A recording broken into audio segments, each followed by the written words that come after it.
Paul. Hi. We're live. Are we? Yeah, just Oh, said in we're that case, live. I better look impressive. I'll remove my head.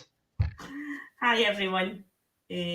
Welcome to day 6 of We Are One Citizen Fest.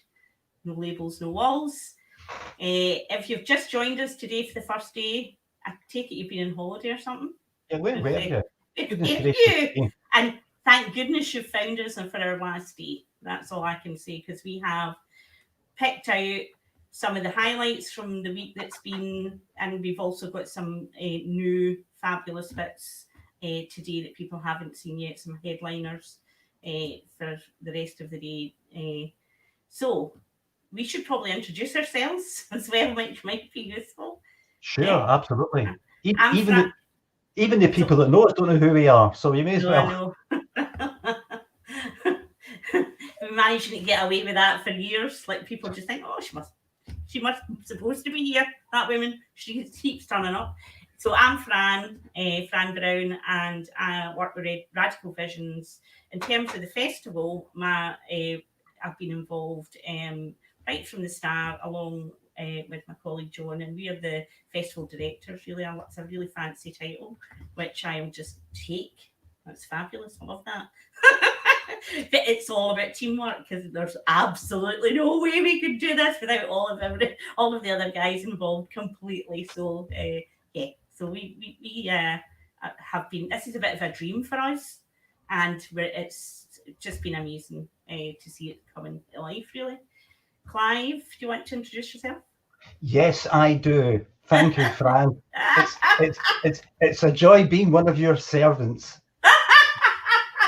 Oh, me and all my fellow peasants who live under the stairs, and thanks for sliding toast under the door to us every 3 days. We think you're really great and humble and modest and perfect in every way. I got the email. No, it's been great. It's been great. I'm the sort of events guy. I'm not I like to think of myself as being a charitable person. I'm Clive Layton. My company's called Public Eye. We specialise in music and music events. So Fran and John had this ridiculous idea of bringing together all sorts of charities and all sorts of people, and then even the crazier idea of contacting me to sort of come along and interview and annoy everybody, which I think I filled that remit quite happily. So it's been great fun. We've certainly achieved. We turned a potential nightmare into a real dream. And we're just looking at some of the figures. We've reached well over 50,000 people with our socials. So thanks to Jasper and Brendan and the gang and all the other people that have done so much for social media in the last week or so. Those guys have really stepped it up for us. So it's been an education, hasn't it? It certainly has. And I choose that word quite wrongly. Yeah, the festival last year was an education in itself. We had the first festival in 2020. 2019. This is 2020. Nobody knows. No. I'd keep going. And that was in itself a massive learning curve. We managed to bring lots of people together, and lots of artists got involved, as well as lots of other content, and people kind of sharing their stories, people obviously debates, discussions, and it was great. We did it over 2 days, and we thought we'd really overdone it in terms of being ambitious. So this year, when we had COVID-19, we decided to do 6 days. Sure. and to go international, Clive. But we certainly did. I remember Gary, one of our learned colleagues, saying it's a bit ambitious, and it went all quiet. And he said, no, ambitious is a good thing. I can remember those words, and it turned out he was right, because as you said, not only is it over 6 days, but we managed to unite another couple of countries as well. Yeah. Our good friend Marcus from Finland saw what we were doing, popped over last year, had a wee look, and thought, he got in touch with his pal Michael over in Los Angeles, and together a big 3-way collective chin rubbing, and suddenly before you know it, we've got 3 cities, 3 countries, and a ridiculous program of events. I mean, it's I'm not sure if we sort of put them all back to back, how long it would stretch out for, to the moon and back.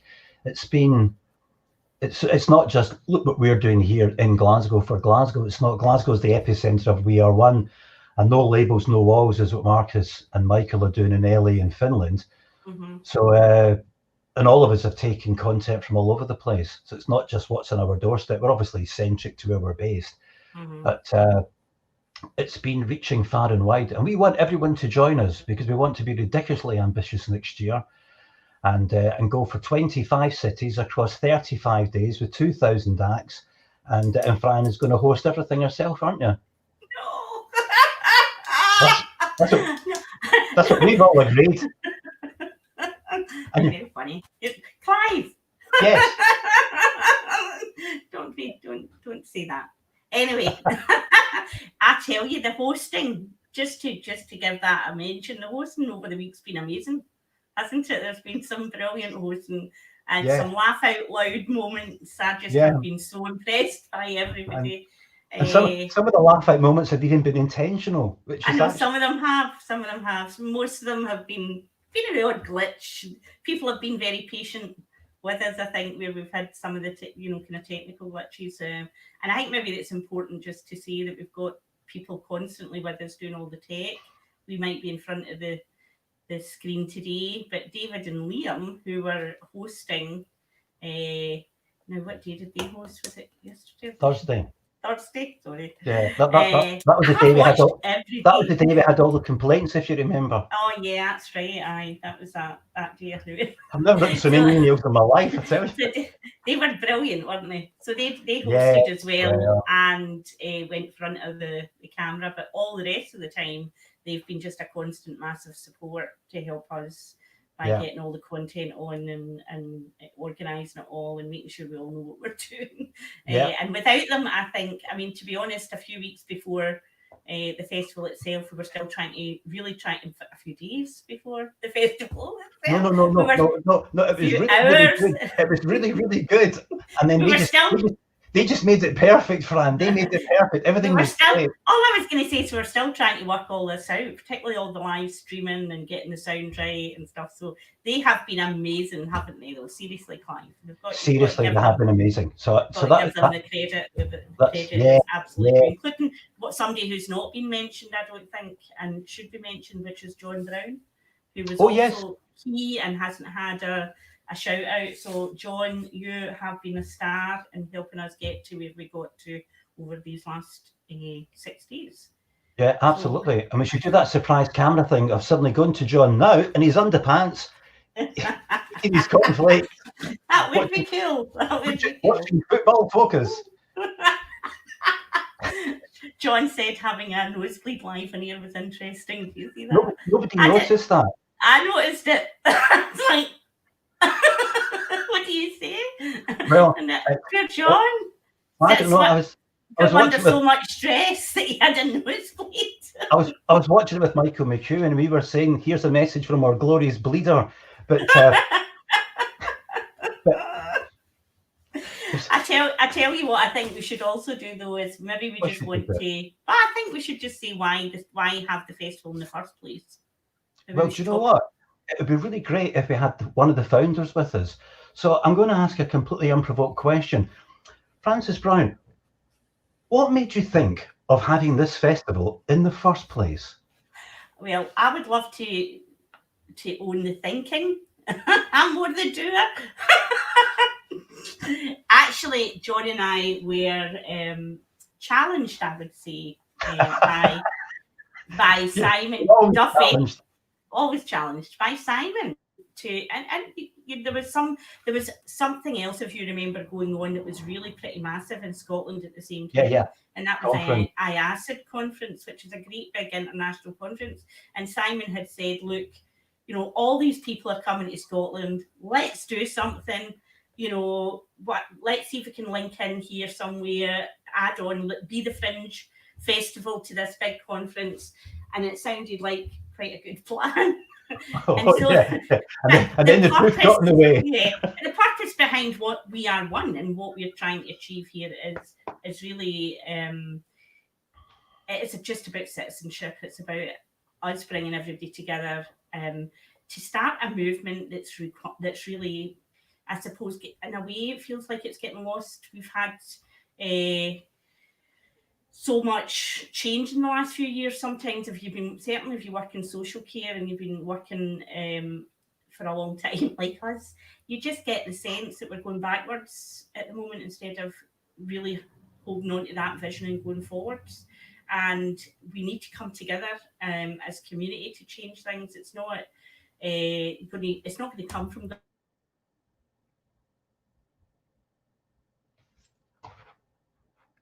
Oh, have we lost you? Has she gone off? Oh, I lost it. Oh, well, whatever you were about to say, I totally agree with you. But I think that's really what it is, that we're stuck with authority figures and those responsible.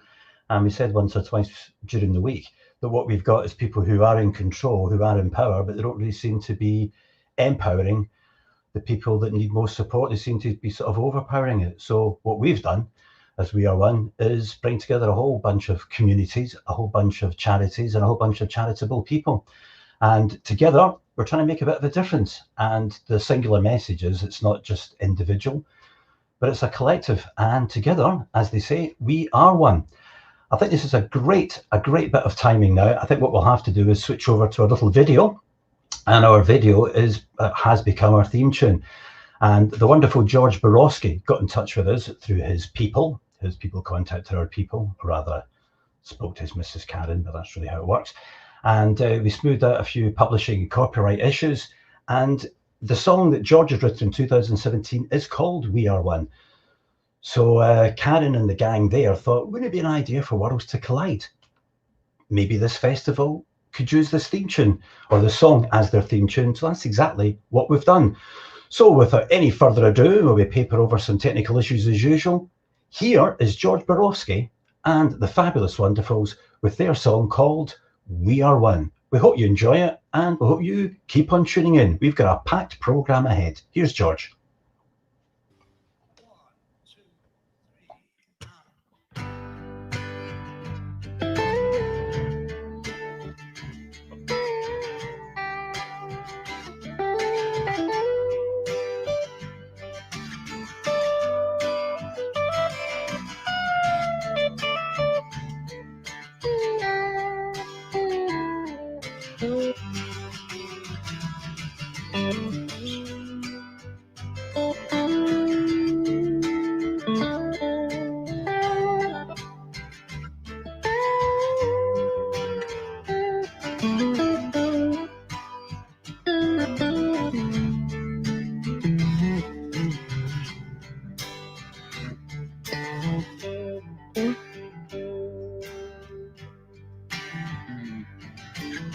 Sun will rise, snow will fall, the wind will blow around us all.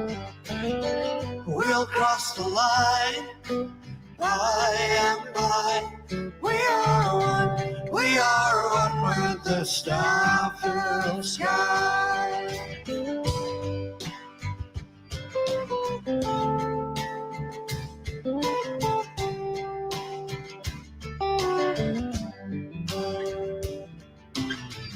I am one, you are two. We are here to be and do.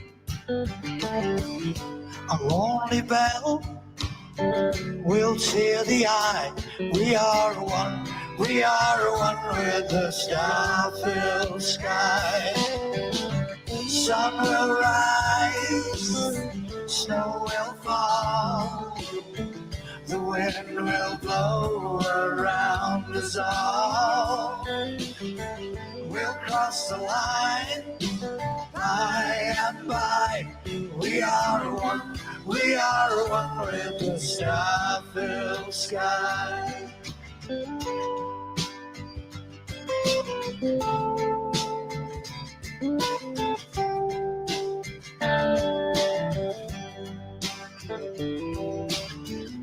The moon comes down and lifts the wave, also the way that we behave.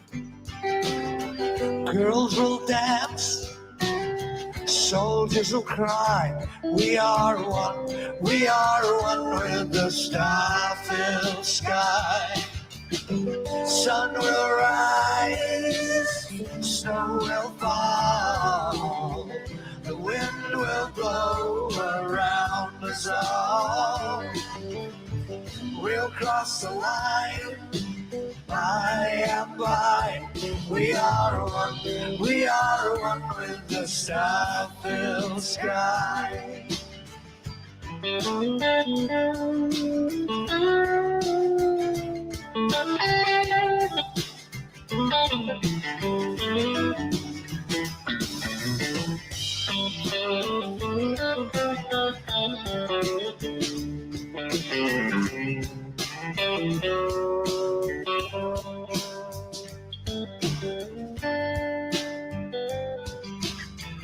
Breaking bread, helping hands, an open heart will understand. Keep the faith, so will I. We are one with the star-filled sky. Sun will rise, snow will fall, the wind will blow around us all. We'll cross the line, by and by. We are one with the star-filled sky. Sun will rise, snow will fall, the wind will blow around us all. We'll cross the line, by and by. We are one with the star-filled sky. We'll cross the line, by and by. We are one with the star-filled sky.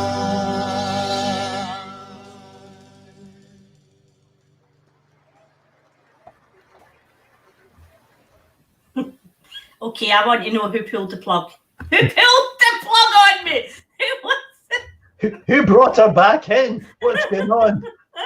I paid you enough and she's still here. What's going on? I'm awful sorry about that. Welcome I have back, Fran. had serious internet issues. Has David cut Fran off as he wants back on? Yeah, that might be a good idea. Dave was very, very good, David. Norma's very perceptive. Uh-huh. Thank you, So- Norma. No, before we get Norma, thank you, Norma from Vias. She has supplied David and Liam because she obviously Yeah. controls them like you control everybody else. So just to know, Norma and David and Liam, Vias, they stepped into the breach with our Yeah. technical shortfall. So Yeah. a huge doffing of caps all around. Thank you very Yeah. much. We certainly could not have done it so smoothly without them. Thank you very much. Okay. Will I finish just that briefly? I'll try and finish briefly. I'm not very good at brief. I'm not very. I just that's with a shopping list. It was all right. All right. Okay. So you've told them about the keys to citizenship then, and No. I think you better just reinforce it all. okay. Fill in So the gaps. I suppose the reason for the festival is to bring people together, all people together. It's about believing that we have more in common than we have that's different about us, and that we should be celebrating that, and we shouldn't be trying to do it in our own individual silos. And I think that's one of the things that's been absolutely amazing for us, John and I in particular, and I think other people that are involved. It's just the way that it opens up that opportunity to meet so many more people that have got the same values, that are working towards the same goals and the same vision for the future for us all as citizens. And it really is about citizenship. So what we're saying is we are trying to aspire to a world where everyone matters without exception. So, that is everybody's included, everybody's equal, everybody has the same rights.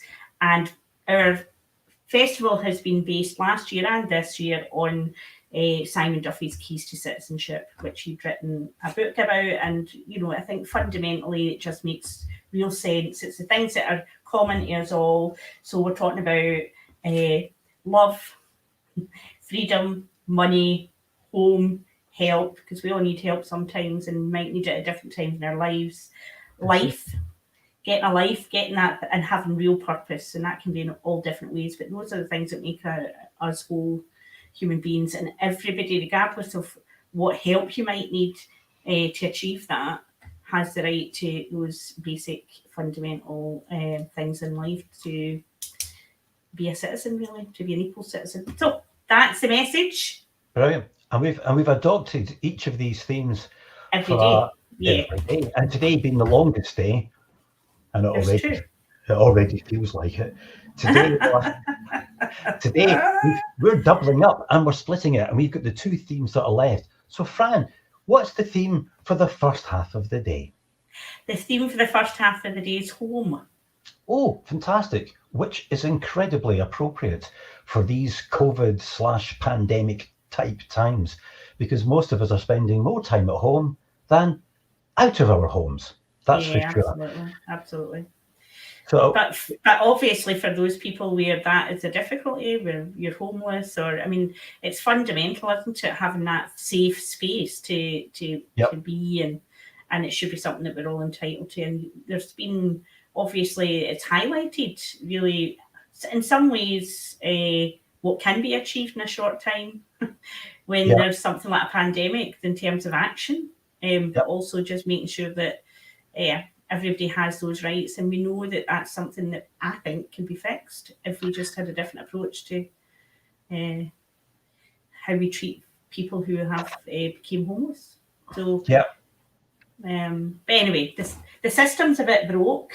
Simon Duffy is going to talk about the system later on. He is going to be with us from the Centre for Welfare Reform, and he's talking about a universal income. And his dream is to completely overhaul the welfare system and the way that we work as a society, so that we have much more ownership as citizens and communities, and that we have equal resources to live with, and that includes obviously homes. So that's our theme for this morning. Well, it's not this morning actually, sorry, it's this afternoon up until 4:00 until it goes on to the second part of the day, and then that is taken over by Love. And who else and who better than Keith and Michael to spread the word of love across the planet via our wonderful platform. So when I think of Love, they're the first two people I always think about. So. Yeah, I know, they're lovely guys, aren't they? They're lovely guys. So it's going to be a long and really interesting day, very varied, lots of music. What I would say is, if you're watching, what I have found that I've done in the last, I became top fan, by the way. You might have noticed. That means that I've been on here constantly supporting everybody and going, whoa, whoa, in the background. But I've been starting watch parties on Facebook. Who'd known that you could do that? I didn't know anything about it. I just started a wee watch party, and all my friends come and have a wee look that are on my list and stuff like that, and pop in. So start a watch party. That's what I would say. If you're at home and you're sitting there with your Facebook, start a watch party. Get all your mates over. It's Saturday. Chill. Sun's out. Take your Facebook outside. Get in the hot tub. Michelle, she said she was in her hot tub yesterday. Michelle, she'll know who she is. She was watching yesterday from her hot tub. She was. So, join us is what I'm trying to say. Join us. Find ways of sharing. If you're going to be busy and you're out and about, you can take us with you. You can also come back and get involved later on. So we would be happy to see you back if you go off for a wee bit to do something this Saturday afternoon. We'll be very happy to see you back here. So, share, tell people we're here. Come and see what we're up to for the rest of the day. What do you think, Clive? I think so, because we've got an interesting programme ahead of us. It's most of the week we've had 2 or 3 music acts, because obviously we've got to get the balance of quantity, not quality, because the quality is obviously incredibly high, but we've got to get the right quantity of programmes in to the whole schedule. We've got to get the right balance, and it's today's going to be rather music heavy as opposed to during the week when it was all a bit more talks and discussions and speeches and social issue topic heavy. Yeah.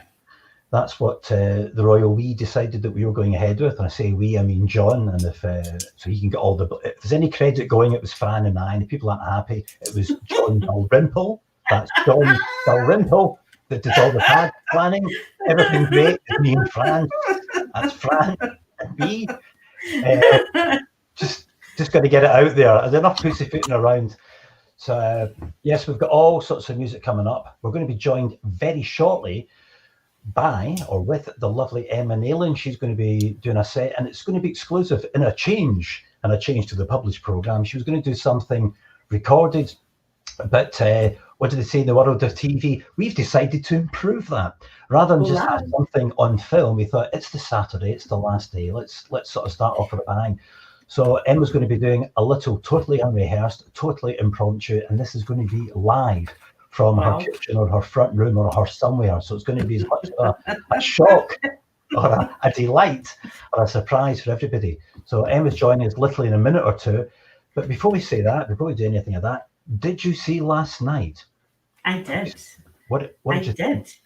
Are you talking Electronic Glasgow here, by I'm the way? talking whatever you want to talk about. Well, I was up till about 3 o'clock this morning. I don't want to hear about that. I don't want to hear about your private life. Did you with Electronic Glasgow. Okay. I'm not going to tell you who else was there. But I'm just telling you.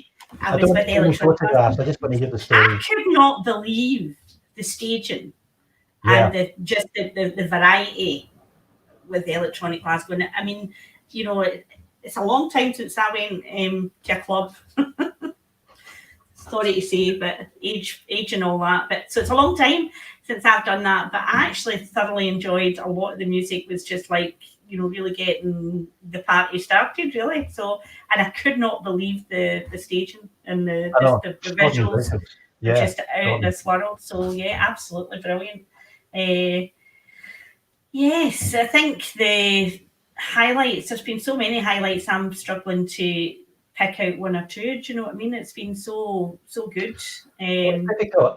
As we are all about inclusivity, we have to say that they're all brilliant, because it's that thing of here's what they have been. They have been. It's very difficult to choose a favourite, but the great thing is everybody has their own individual favourites or their own individual highlights, and that's why we just haven't got it isn't just one particular kind of act or just one act. Like the topics, all the discussions and the talks and the speeches, they've all been varied as well. Yeah. But we tried to, Gary and I put together what we thought was a balanced music programme, people from the UK, and we've had people from overseas as well. So, but last night's was, did you get to catch Tom Ury? Our whole family were watching Tom Ury and just absolutely blown away. Just absolutely blown away with them. And, you know, so it was really nice that everybody joined in, you know, Callum and Chloe, my son, and his girlfriend were here. And I think the reason I'm mentioning that is because they stayed and then they watched some of the rest of the festival. And I think this is what this festival's doing. Somebody will come in to watch something like Tom, you know, who's just top of his game, brilliant, just out there. And then they stay and watch what's going on elsewhere and get involved, and we couldn't ask for any more than somebody like Tom, you know, putting his time aside to do that, and then that brings people to the festival really in a way that maybe wouldn't find us any other way, wouldn't know. And it's the same with the performers, because whether you're viewing the performance or you're putting the performance together, everybody's saying the same things, which is enthusiasm really quickly and bringing people. But when we asked Tom if he was up for it, I mean, it was one of those situations where there's all sorts of work going on. I thought, I'll ask Tom. And I thought, I'll do this, I'll do that. You know, it's like you were giving me 1,000 lines to write out for being naughty as usual. So I was doing all this stuff. I only did 997 just to annoy you, but anyway, check them. I didn't check. I was not speaking. I was hoping you'd be counting them. And then I sent Tom a message at stupid. I think it was after midnight, maybe even 1 o'clock in the morning. I said, Tom, blah, blah, blah, blah, blah, blah, blah. I'm not joking. 5 minutes later, delighted, honoured. Thank you so much. I'll be there. No problem. What do you want me to do? The answer's yes. Just, wow, just blown it. I mean, really just, you could have boiled a kettle in the time I'd asked him and he said yes. And he said, oh, I've got 1 or 2 ideas. I'll put something together. The amount of effort and time that he put into that was just mind-blowing. That was not a 5-minute job. There's my grandchildren just giving us a message of that we're doing great, Clive. There you go. See it? Nana Fran. But then it's all being worth it. It's all about me. It's all about me. That's some unknown person. I don't know who that is. That guy with the same surname as me. I don't know who he is or what he's. My brother teaches citizenship, and here he is basically putting a barrier between you and I. I don't know it's ridiculous. He should be encouraging all that. Anyway, should we get back onto the plot? I'm hoping that Emma's going to be joining us any minute, and I don't know if that's going to be happening. So can we introduce Emma to the proceedings, or are we just going to talk to a blank screen for a while? Oh, hi there, guys. Hey, How you doing, guys? Cheeky, I didn't expect you to be on the now. You can hear in the background there. Is that someone shouting your tea's ready, Jason? Yeah. I'm making the tea. Well, sugar. That's brilliant. Well, there's good news. Didn't even get one, son. Look at time. There's good news and bad news. The good news is that you're here and you're live, and it's all very real and almost exciting. The bad news is you're stuck just with me while Fran gets her act together. I think she's falling out with the internet. I'm sure you're cool enough. Well, I'm sure I'm cool enough, but this unfortunately reality gets in the way. Emma, thank you, and Jason, thank you so much. So what's going on? What have you got for us today? Well, we're just going to do a few covers. Something nice for daytime purposes. Nothing too crazy. Okay. I'll need to remember my P's and Q's as well. I've got my finger over the edit button. I'll be there. Keep it there. Keep it there.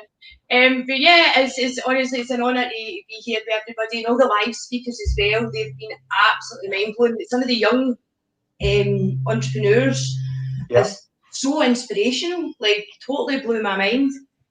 But it's a great honour to be here with everybody. Well, I've got 2 things to say. One, it is a great honour to have all our acts and obviously to have you. And because you're on the screen, you're my favourite. But in about 29 minutes time, get somebody else on. But the most important thing is I'm going to love you and leave you guys, and I don't want to eat into any more of your set time. So you've got the best part of half an hour. Do your thing. Ladies and gentlemen, this is Emma Nayland and Jason Muir. Thank you. We're just going to kick it in with something nice. This is Tennessee Waltz.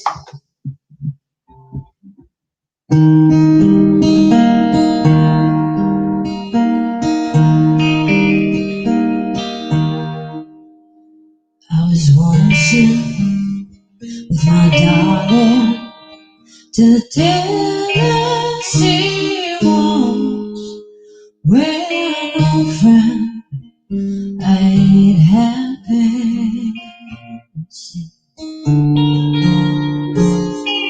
Introduced them to my loved one while they were dancing. My first thought, my sweetheart, told me. I remember the night in the Tennessee Waltz. Now just how much I have lost. It looks like little darling night they were playing the beautiful Tennessee Waltz.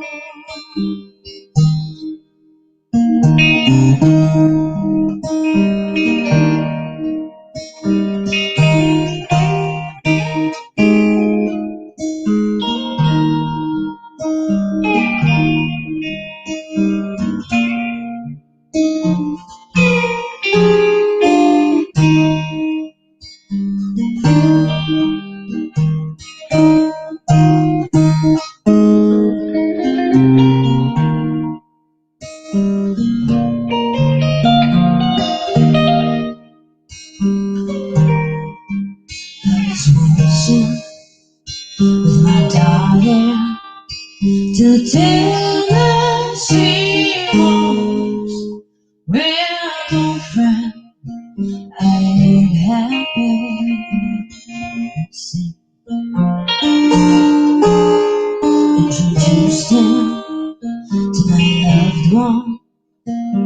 One day when I guess my friends stole my sweetheart from me.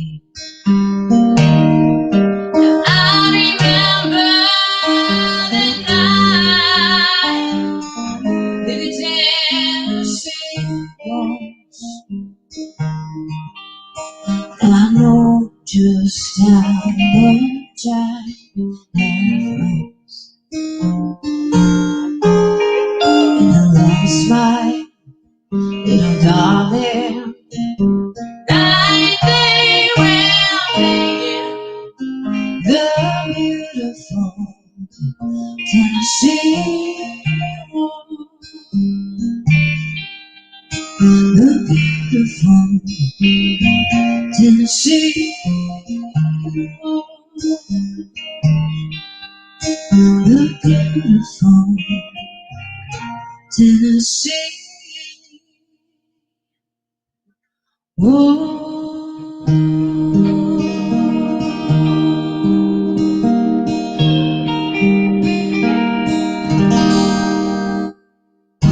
Thank you very much. Hope the sound's alright. We never really got to test it or anything, so hope everything's good. If not, just leave a wee comment and we can adjust whatever if need be. I'm drinking my tea. Where's mine? So, what we do? What about, we'll keep it nice and alright. We'll do a bit of Nora Jones.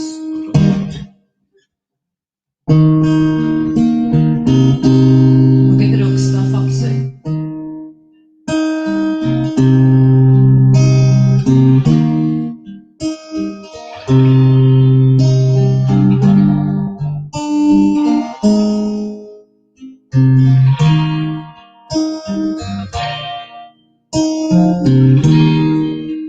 Come away with me tonight.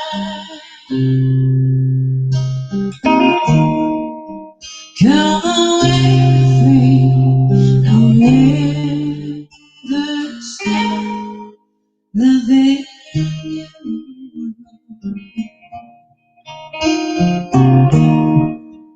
Come away with me. And burn.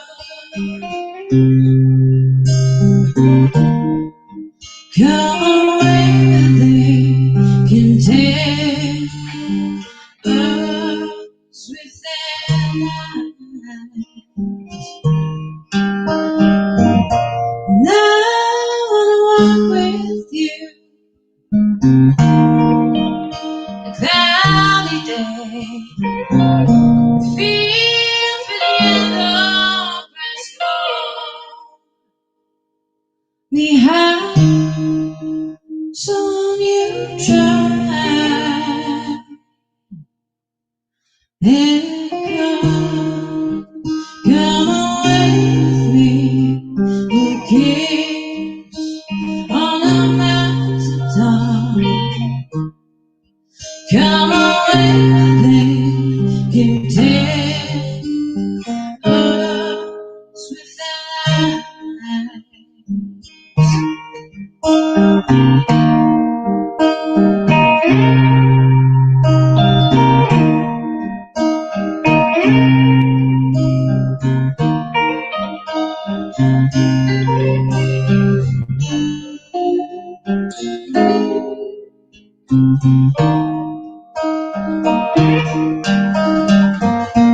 I wanna walk with you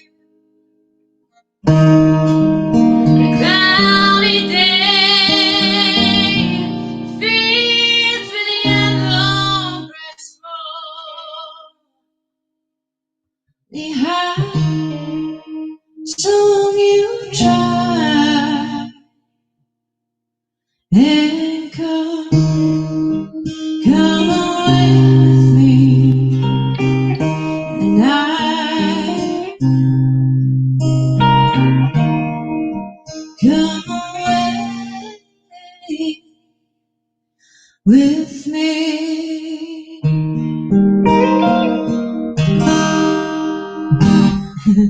Thanks very much. I didn't remember to take that cap off. See, as soon as I started, I was like, oh, I'm committed now. Might as well. Committed. Let me see. Oh, why don't we do Purple Haze, but we'll do it kind of groovy instead of rock.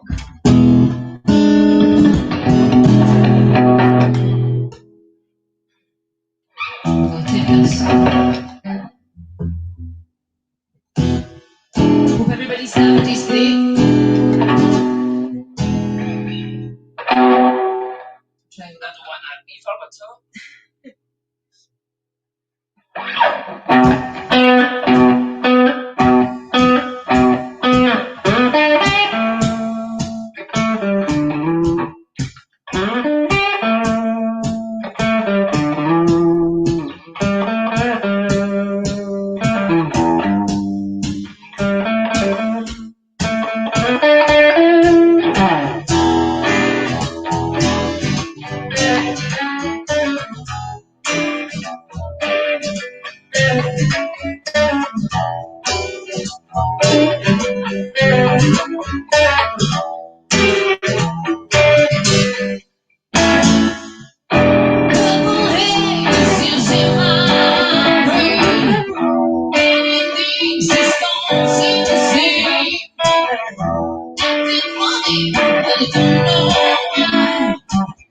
Excuse me when I kiss the sky.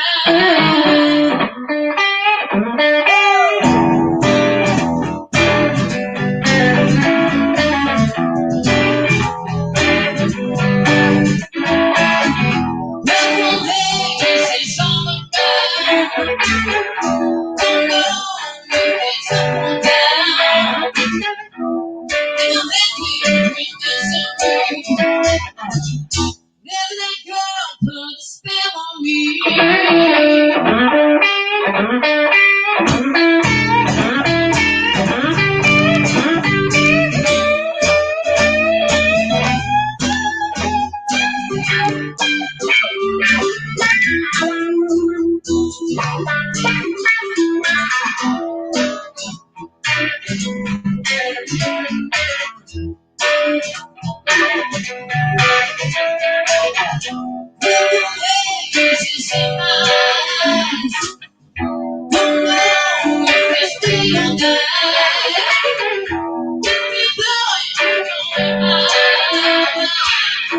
Say tomorrow to the end of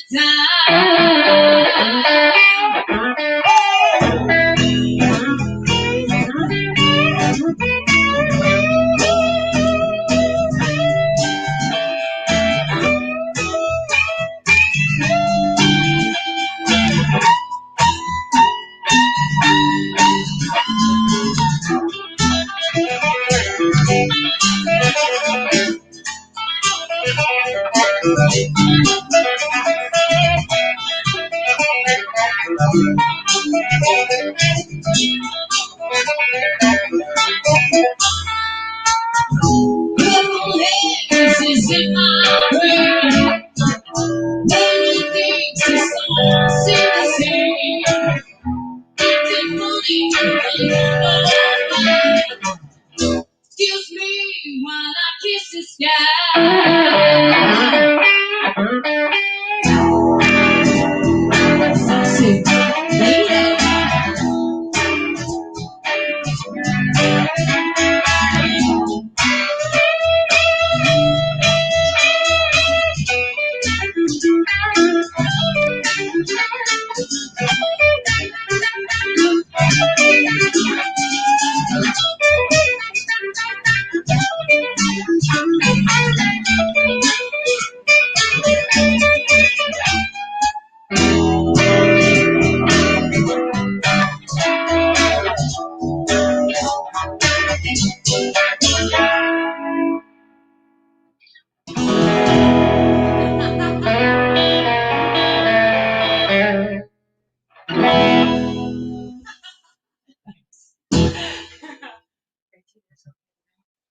Well, since it's alive, if anybody's here that's ever seen us before and likes any of the songs that we do or that, just put it in the chat and see if we can do them. I think as the voice woke up.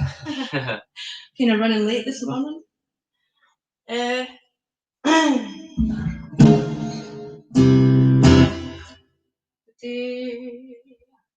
Who did you?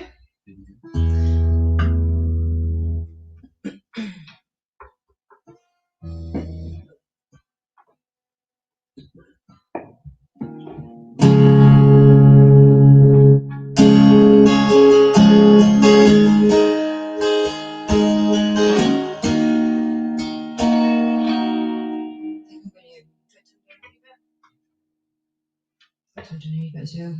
I don't know if it's because it was a bit rocky. It's a bit loud, isn't it?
That's something.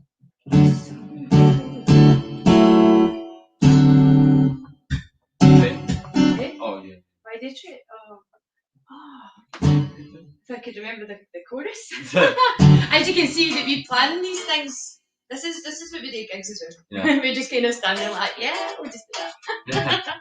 High demand, high demand.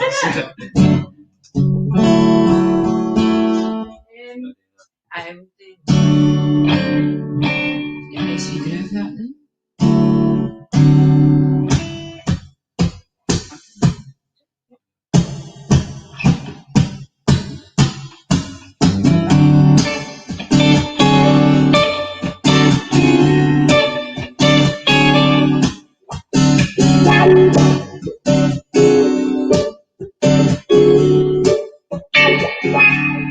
Mustang Sally,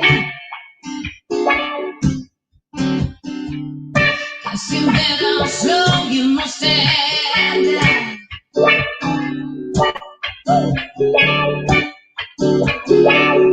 Mustang Sally, now baby, you better slow your Mustang down.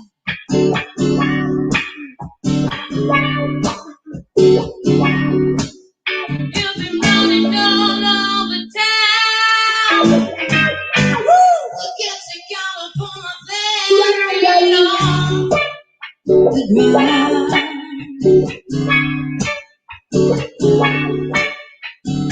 All you wanna do is ride around, Sally.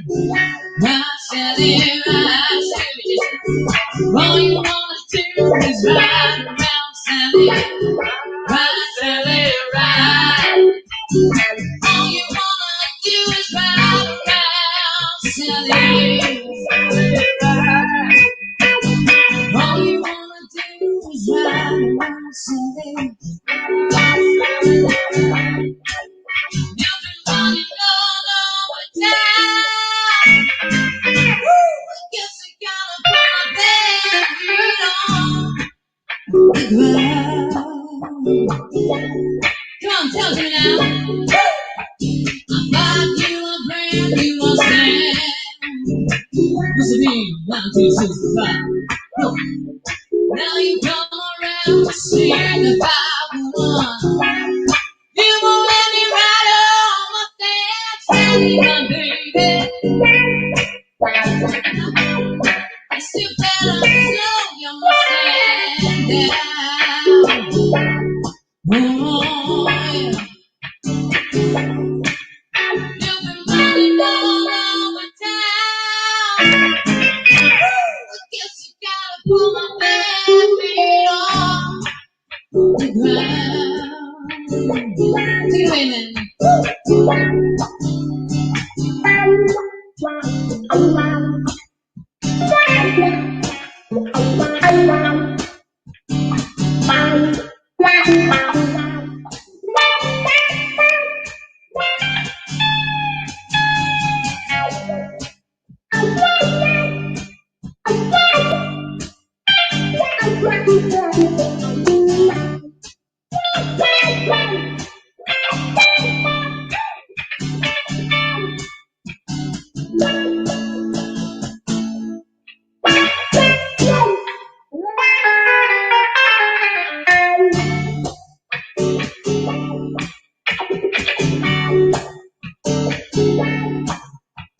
Cause all you wanna do is ride around, Sally. Ride, Sally, ride. All you wanna do is ride around, Sally. Ride, Sally, ride.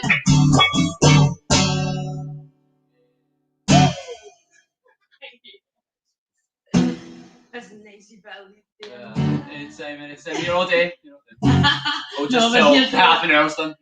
What time is it? There's Oh, Give it a 57. one more.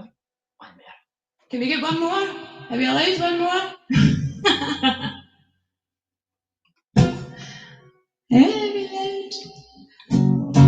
Clive or David or something? Yeah, there we go. We're allowed one more. Yeah. We make it good. So before we go, it was an absolute pleasure to be here to play for you today. Hopefully the gigs and all that will be back soon, and we hope to see you all there. Alright, okay, we're staying for a wee chat. Okay, No bother. perfect. So, what's a loss of words at this point? I know, it's like end song. Wait, the end song has to be like the fucking. Oh, there we go, then I done it. Nice. I get through the full set. So I have a feature? Oh, son. Sorry. So, son a feature? Did they full sing? We did a full sing in ages. End on often a wee I was there popular one. If you want to make it chill. I did. Folsom or something like that. Bluesy? Make it bluesy.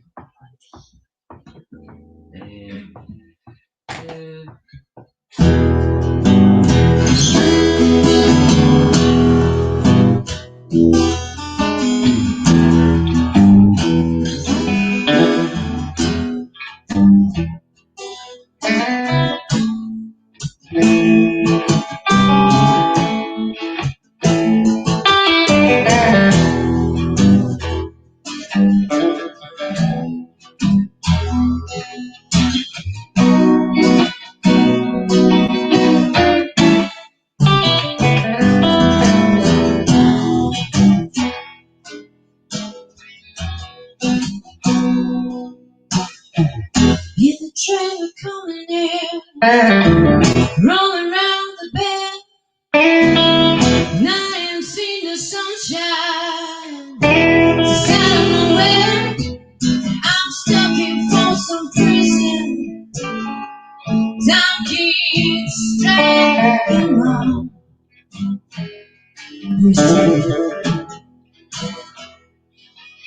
That train keeps rolling on down the sand.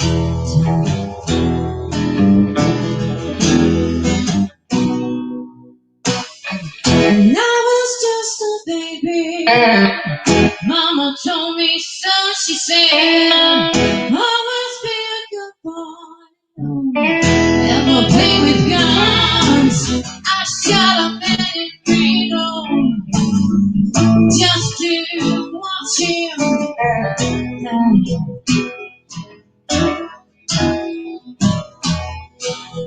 That train keeps rolling. Hiding my head.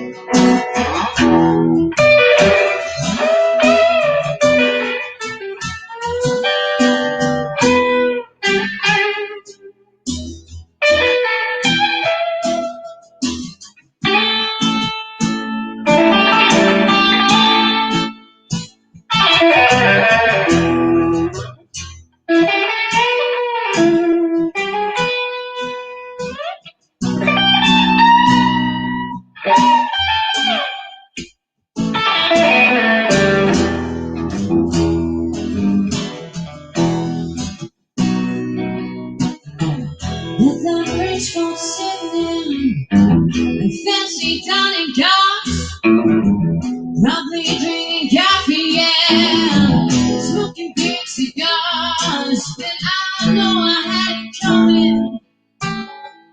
I know I can be free. Oh, now people keep on moving. And that's what tortures me.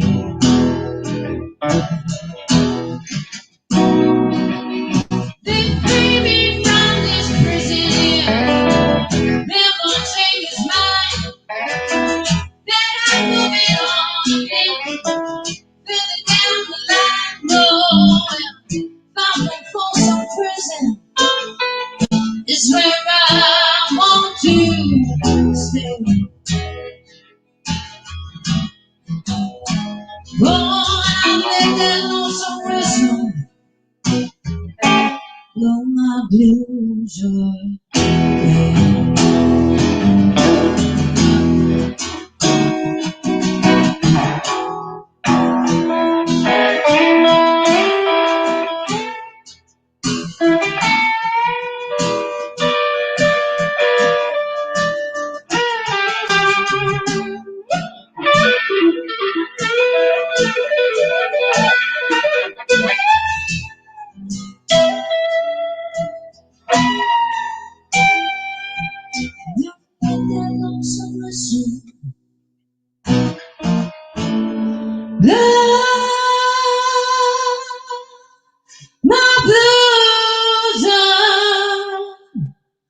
Thank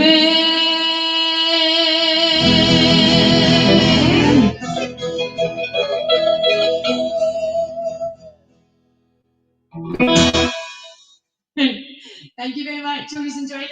Thanks, guys. Thank you. Woo! Brilliant stuff. That was the amazing set from Emma Nealon and Jason. You're totally improvised, as they say. How's the adrenaline rush? Do you know what I mean? So It was one of our good days. It was one of our good days. it was one of your good days, aye. Right, no, it was good. It was good. So where do you normally play? You know, all pandemics aside, where do you normally hang out and perform? Well, it's pretty much all round the place now. We had a lot of talks about kind of going overseas and stuff as well before all this carry on started as well. Right. So it's kind of took a big dampener for us. This and Jason as well. He's in another band as well. Do you know what I mean? And they've you want Yeah, sure. I'll give it a wee plug. It's a Scottish tribute band called Frankly the Smiths, and it'd be great if any of these could like give us a wee like or something like that. You know, we're called Frankly the Smiths, and Okay, you cool. can get all your Smiths needs and all that right there. All right. That's my bit. No, that's good.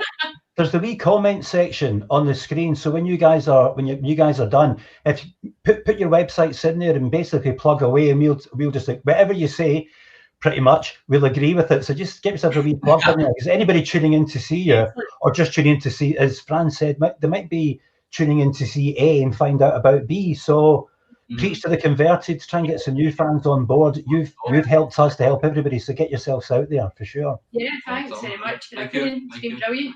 No, I just want to ask you, obviously, I work with a lot of bands, it's what I do, but there's that thing about writing, recording, practicing, and getting out there and performing. What have you been doing since the pandemic has told you to change direction? What have you been filling your days? Well, I teach. I have a music production company. Yeah. So I've been teaching obviously the kids, and I'm usually kind of involved in that a lot more than now than kind of my own stuff. We've been doing this for over 10 years now. Do you know what I mean? So it's like I've not seen Jason in over a couple of months. Do you know what I mean? And we can just come in and play. Do you know what I mean? It's just Like one of riding a the bike, things innit? that's. It's like riding a bike. You never forget. So like we know that we're cool. So I've been doing a lot of kind of different things with the kids and trying to get things sorted for them so they're not stuck. And a lot of my students are doing well. John James, he was on the other day. Yeah. He's Really one of good, my really students, and he's just kind of started to take off and started gigging and all that. And then this started the pandemic. So it was such a shame for him because he was just getting the buzz. Do you know what I mean? Sure. Well, from your point of view, from what you're doing, you're teaching, instructing, supporting, and people like your students and us, that's great. But as a performer, what have you felt? Anything majorly negative or anything majorly positive? A bit of both, really. Do you know what I mean? Because we've had the time to actually sit down and do things. Do you know what I mean? Yeah. That we don't normally have, but also just the effect that it's taken a lot of people that I've seen musician-wise and even not musician-wise, like the depression and stuff that this has brought to people, has been so bad. But music keeps them going. Do you know what I mean? Yeah. It keeps everybody going, It's a lifeblood, supposedly. you know? Yeah, well, our technician behind the scenes, our production Wiz, David and I had a good old chat about it yesterday, or a couple of days ago, talking about that very thing, because creative people, you've got a message, you see stuff, you interpret it in your head, you put it together, make it rhyme, say what you want, put a backbeat to it, get it out there. And if you're frustrated in telling people your interpretation of the world around you, normally when people are restricted with performance opportunities, it's one thing, but in the last 6 months, it's, David pointed it out and put word in his mouth here, it's really been sort of compounded. So that's something that Fran and I are going to touch on later today, because the amount of musicians and creative people that we all work with, it's huge. And they're not getting I'm not going to big political rant here, don't worry, but we need creative people to be able to get the message out to, if you guys are uptight, and then when you're coming back to perform again, it's going to create a discomfort.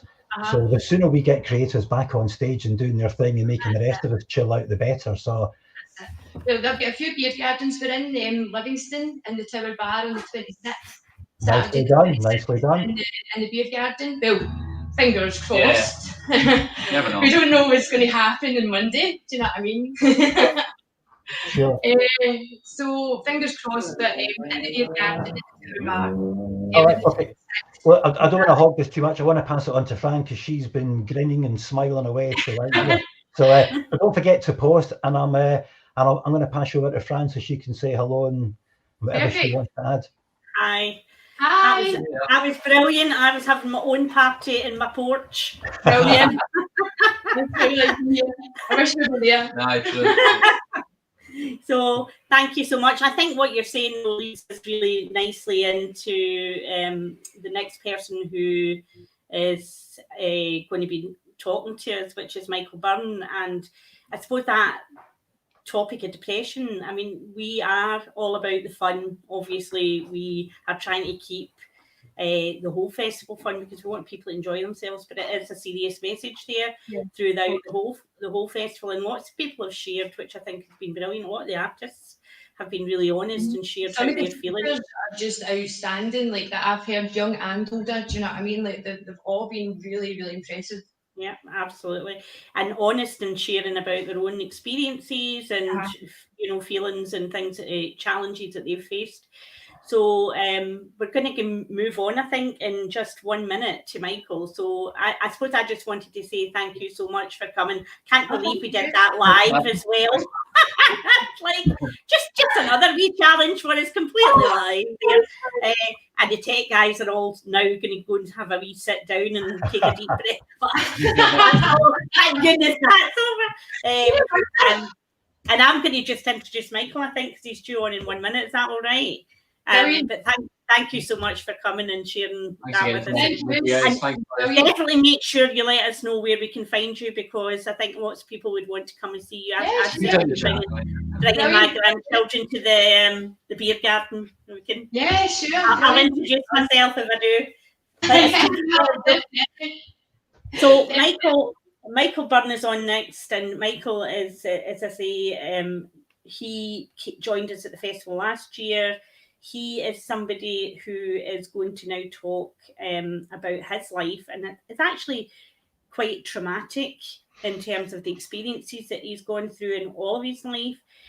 He also was a survivor of the Clutha disaster, and he suffered from post-traumatic stress disorder and depression and suicidal thoughts.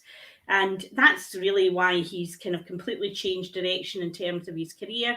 And he is now really trying to get people to talk. Let's talk about this stuff, even though it's uncomfortable and it's difficult. But there's just a wee warning there that there might be some triggers for some people, because Michael is extremely honest. And I think we're doing this in 2 parts. We get the first part from Michael, don't we? And then we're going to have a wee break and we'll have a chat, and then we're going to get a second part from Michael. So I'll let Michael tell you much more about your story, and we'll see you shortly. Hi everyone, my name is Michael Byrne. And first of all, it's an absolute pleasure to be here today chatting to everyone at the We Are One Citizen Fest. First of all, I'd like to thank John and all the organisers for having me up here, and an invitation to do so. It's a real honour, and it's a subject that's close to my heart.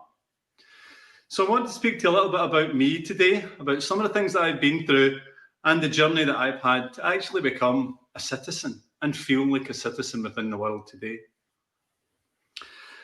In light of that, I'd like to just kind of give you a trigger warning. I'm going to speak about some things that have happened to me in my life over the course of the years, and they may be relevant to you as a participant in this show. And if they do trigger you, feel free just to pause the video, set it, record it, whatever, go and grab a cup of coffee, and then come back. As I kind of like to say, no matter what I speak about, the happy ending is standing right in front of you just now.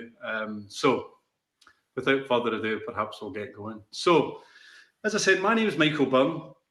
I'm 51 years old. I'm married. I have a 4-year-old son. Stop doing that mental arithmetic in your head right now. It all will become clear.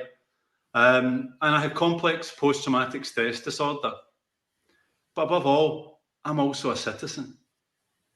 I'm the founder of an organisation called LETS, and that's an acronym for Lived Experience Trauma Support. And I set LETS up perhaps about a year and a half, almost 2 years ago now. But that's the culmination of a lot of things that happened to me in my life.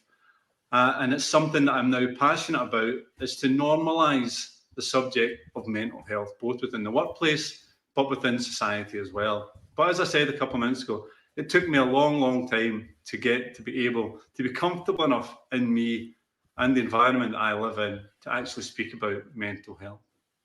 So, what is a citizen? First and foremost, citizenship means different things to different people, but I think if we hold the three main principles of being respected, first of all, I never felt respected. I never felt that I was able to be me in the environment I grew up in, and I'll explain why in a couple of minutes. But I never felt respected. I never felt that if I opened up about anything, that I could be respected. I never felt equal. I felt that if I opened up and perhaps told anyone that I was struggling with my mental health or various other side effects of the mental health, that people would see me less than equal to them, that I would be a danger to society, that I would, I would not want to be friends with someone who's got mental health, so I would be less than equal to be accompanied in society. So I didn't really want to open up. I absolutely wasn't going to open up. And also being different. I knew that I was different. I knew that just simply having a mental health illness made me different. I felt different. I knew growing up that I felt different. And I'll go into the many things that happened to me. But for example, I was abused as a child at a very early age. So I knew that if I ever opened up and spoke about it to anyone, I believed something worse would happen to me. So for instance, when I grew up in the 70s, it was always like, the social work will come and take you, or you're going to a care home and all those things. And I was terrified to open up and say that I was a victim or survivor of those things, because as much as my parents were my abusers, they were still my parents. And one way or another, however difficult it may be, I still loved them. So I didn't want anything to happen to them, and I didn't want anything to happen to me. So by simply keeping all of that in, I knew that I was different. I couldn't behave in a natural manner with friends, with school, with anything that I grew up in, because I was different.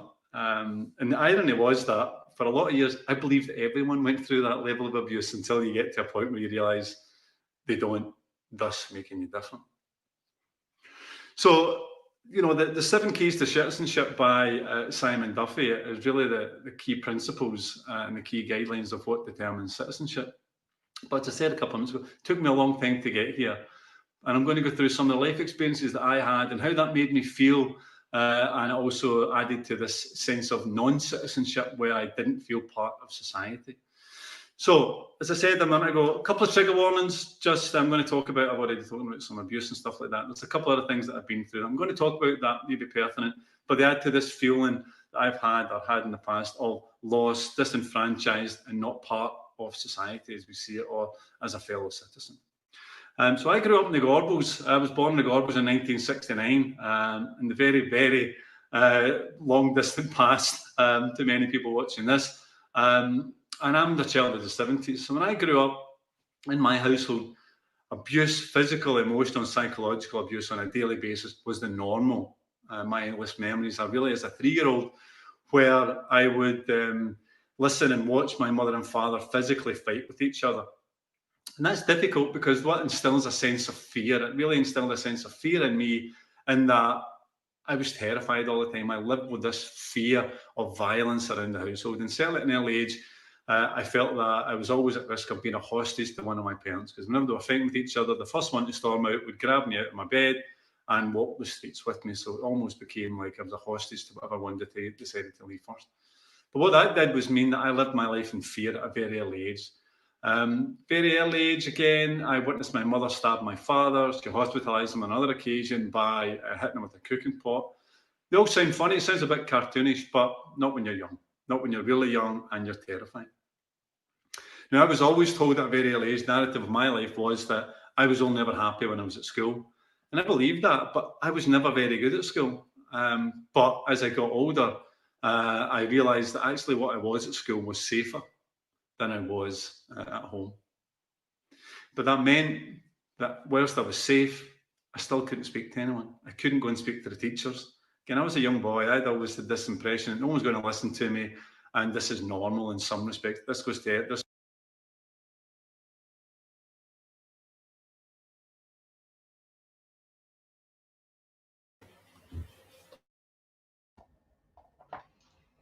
Ooh, that took me by surprise. Get your microphone on, Fran. Sorry about that. Yeah, so you should be. Sorry. I was listening to you. I was just in the middle of. I didn't realise it stopped right there. Sorry. It doesn't usually, but that's just like All right. just like life. There's always wee surprises thrown at you. He's got an extraordinary story, Michael. Aye. I remember him first meeting Michael and hearing that story and feeling quite overwhelmed actually by the story itself. But as he says, the positive part of the story is that he is out the other side, and we'll hear about that in a minute. But also what he's doing for other people, because I think it's so uncomfortable sometimes to talk about this stuff. People don't talk about mental health issues, don't talk about abuse. It's still a lot of stigma. It's still taboo, and people are uncomfortable by with folk who can just go ahead and have that kind of open conversation. But we need to do it more and more. We need to get rid of that. So I think it's the next one about to come up, I think. So one of the things that Michael does is he one of the statistics he talked to me about was the fact that many men in particular are still in employment when they're feeling suicidal. And so one of the big things that he does is he goes into workplaces and talks to people when they're at work to try and help them get help earlier, because that is often they're still functioning, going to work, and people aren't picking up on these issues. So he's made a big impact, I think, and probably saved real lives by going in and talking to people and telling his story and getting employers to buy into the fact that they should be taking care of their workforce as well, and taking that time to bring somebody like Michael in to share his story and get that kind of input. So we're ready, I think, for the second part. I'm awfully glad. I was just about running out of breath there. Just keep going. You're doing great. I echo everything you're saying. It's just ridiculous. It's easy enough to say, but it's ridiculous that victims feel guilt. And I know. I grew up with a similar generation to Michael, and I come from a very similar background geographically. Me too. That's where my family. That's where we started. I was born into the Gorbals. Me too. Wow, there you go. Westmoreland Street. My mum and dad are Prince Edward Street and down there. Crammond My brother. Street. We were in Crammond Street. All right. I don't know if it's there anymore. Yeah, do I? I go down there every so often just to sort of remind myself about where my past generations, very recent ones, came from and started out. It's that macho thing, and it happens with men. It happens a lot with Scottish men. It happens with working class Scottish men. That whatever you've got, you must keep it contained, and it's just like a poison that someone else has put in.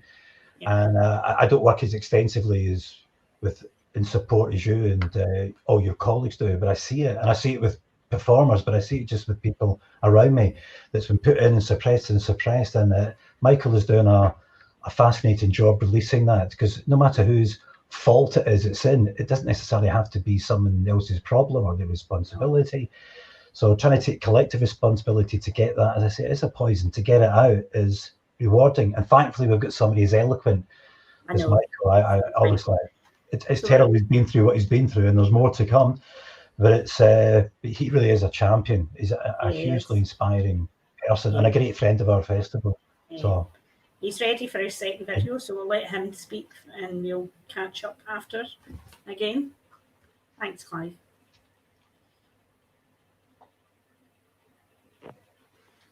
Help, as the Beatles say. Help was the one thing that I never asked for. I could never bring myself to ask for help. And yet it's very easy for some people to ask for help, and I couldn't. And I knew that ultimately it would lead to my breakdown, and it did. But now I ask for help when I need it. And almost incredibly, people ask me for help, which is incredibly humbling. So I went from someone who believed that they could never ask for help to be the person that people ask for help. And I think there's loads of people around that can do that with lived experiences like I have. And if you need help, first of all, your mind is probably going to tell you that no one can help you, no one understands. But that's not true. Sometimes all you need to do is find someone with a lived experience of something similar in the first instance. If you can't reach anyone, reach me. I'll help. Life. Giving something back in life, that's why I do what I do now. I set up my own business called Let's to give something back, to use my experiences of trauma and poor mental health and mental illness to try and show others that it is possible to come through multiple traumatic events and still have a value in the world. Whatever that value may be, it's different for each of us, and that's the whole point of being a citizen. We're allowed to be different, but we're allowed to feel valued. And that's why I do what I do, in the hope that there's a value towards helping others. See that, you know, as I say before, that if I can get through it, perhaps you can. And if you're struggling to get through it, contact me. Give me a shout. I'll help you through it. No problem. We all want to give back, and we all want to help each other. Love. Love is really the beginning and the end of citizenship. And without love, really, what is there? For me, I never loved myself in any way, and I would be the last person that I would love. But you have to find love within yourself for yourself. Because if you don't love yourself, how can you love anyone else? And it adds to your citizenship that if you love you, if you love the colour of your hair, the colour of your eyes, whatever it may be, it's you. It makes up you. And it's all you. Love yourself, first and foremost. Love yourself. And then love others as much as you can love yourself.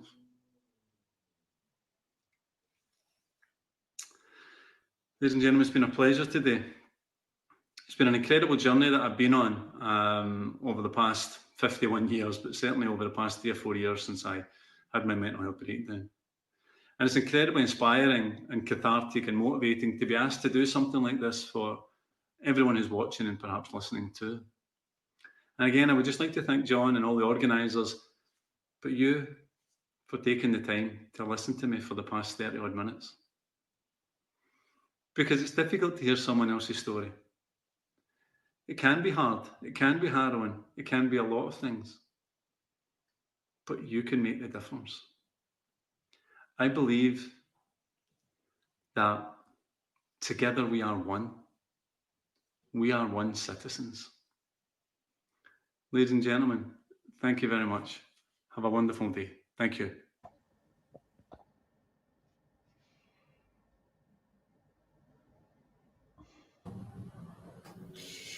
Okay, so that's Michael. I could listen to him all day, actually. Yep. His voice is so gentle and calming. Even just listen to his voice there at the end. It does make you, I suppose he gives that feeling that if you really needed to speak to him, he would be there.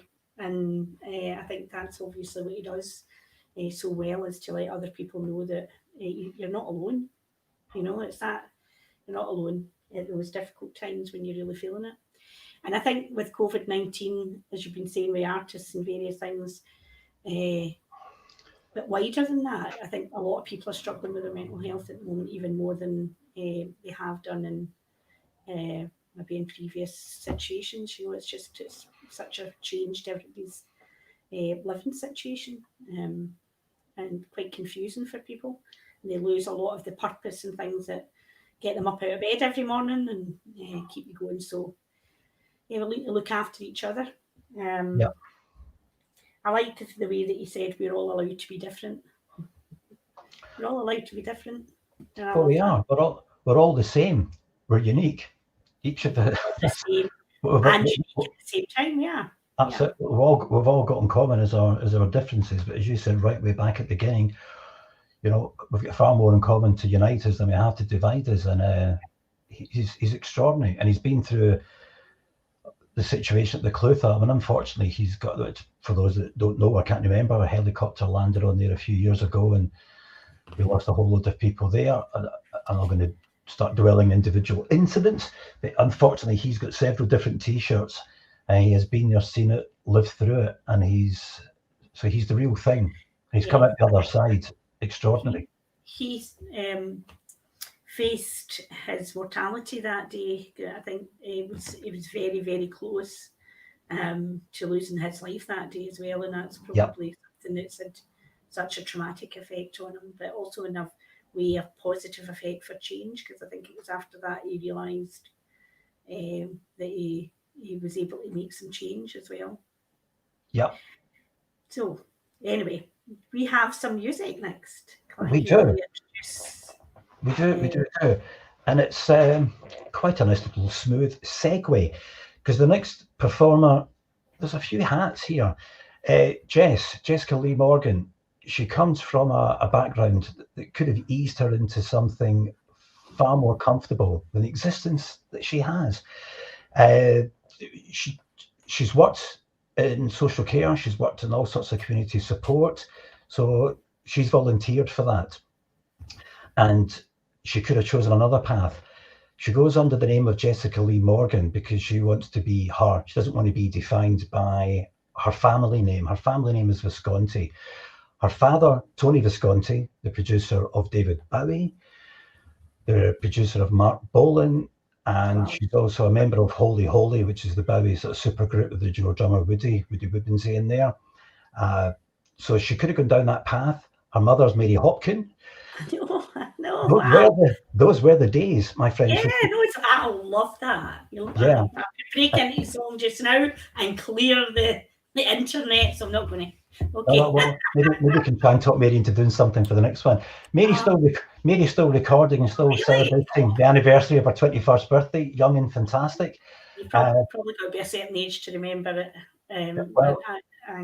At one time, she was the world's most photographed woman. It was extraordinary. She was right up there. She was the Princess Diana and everybody else of her time. She really was up there. So Jess easily could have just said, right, well, look what I'm born into, a silver spoon in my mouth, I can just do it, I can just cash in.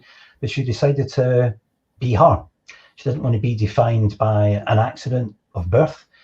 And she sort of reinvented, and as I say, she really does keep it real. So I've worked with her quite a few times. So her and her fantastic partner, with no sarcasm whatsoever, Chris Thomas, and a hugely talented guitarist in his own right. So the pair of them have produced some extraordinary music, and they're out doing all sorts of educational stuff, loads of community support projects. She's not there doing the big I am. Whenever I stage manage her, she's incredibly humble, self-effacing, unbelievably polite, incredibly professional. I'm running at superlatives because it's just going to embarrass everybody.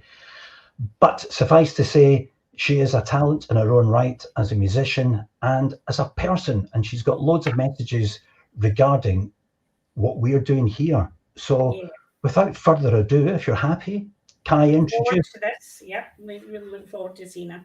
The supremely talented and very supportive. This is Jessica Lee Morgan. Brilliant. Hello, Citizen Fest. Hello, Glasgow. We are one. Hello, LA. Hello, Helsinki. No labels, no walls. It's such a pleasure to be here. Well, here is where I am, and to broadcast all around the world. When my friend Clive Layton, who's wonderful, asked me to be involved, I said yes, no questions. So my name is Jessica Lee Morgan. These are some songs that I've recorded in the past and filmed videos for. I make all my videos lockdown style, on my own and with my partner Chris. The first one, to kick it all off, is called I Am Not. I used to work in the voluntary sector or the public sector, or both, in fact, what we used to call partnership working, joint working. I'm a massive fan of that. I started off in homelessness. I did my master's degree looking at homelessness in Cardiff.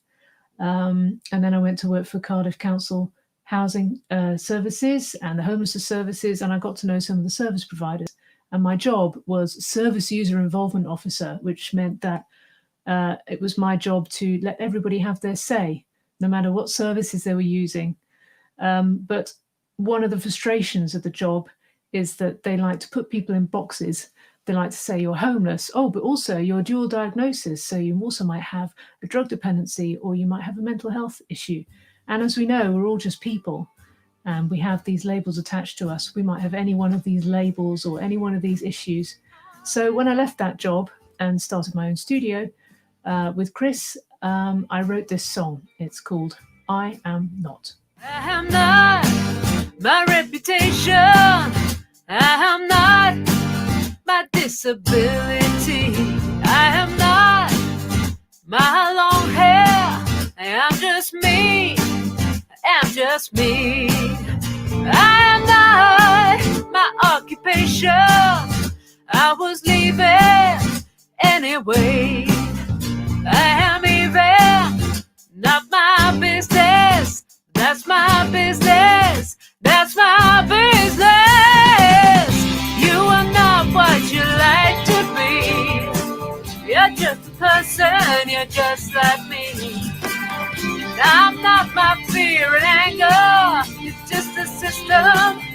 That's the way it will always be. Oh yeah. Oh yeah.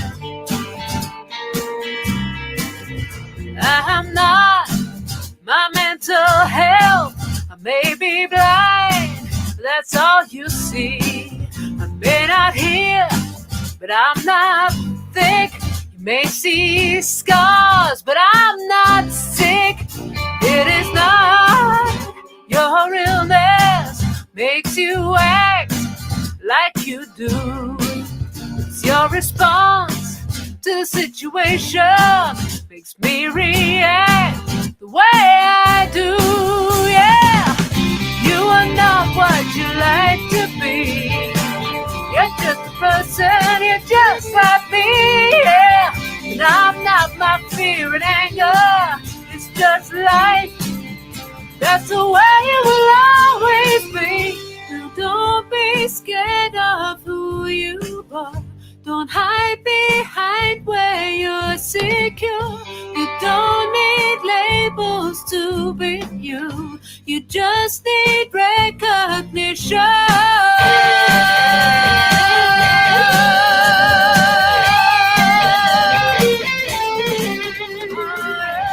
That was I Am Not. I hope you liked it. I've played that song over many, many years at many different gigs. When we supported Holy Holy, which is the Bowie supergroup I'm in with my father, Tony Visconti, Glenn Gregory from Heaven 17, Woody Woodmansey, the original Spider from Mars drummer. A lot of people, Bowie's Kook fans, his Kooks used to come up to me and go, wow, that song really speaks to me. Even a security guard called Milo in Minneapolis, he stopped us. Security guards never, ever comment on your music, but he stopped Chris mid clearing off the gear after our set, and said to him, that song really spoke to me. My day job, my real job is in family support. So tell your missus that I really love that. So you really know you make a difference. And that's all I ever try and do with my music, is to speak to people, to make them think, to make them feel that they have something to identify with. So that's become a bit of an anthem for me. As you can see in the video, I was dealing out cards. To me, it's about the cards that you're dealt with in life and the way you play them. You can have all different kinds of cards, but it's what you do with it that counts.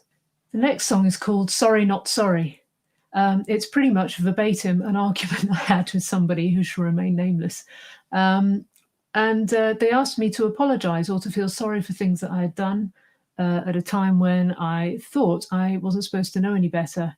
Their point was that you're supposed to be fully conscious of your actions all the way through life. I thought that was a bit harsh. I was pretty incensed anyway, so I wrote it all down and came up with this song. And the video is filmed on the M20 over a bridge, and I did actually get honked by a passing lorry, which was quite cool. And then a bunch of runners came past, and I had to pretend that I was just lurking on a railway on a motorway bridge, you know, just like you normally do. So yeah, this is Sorry Not Sorry.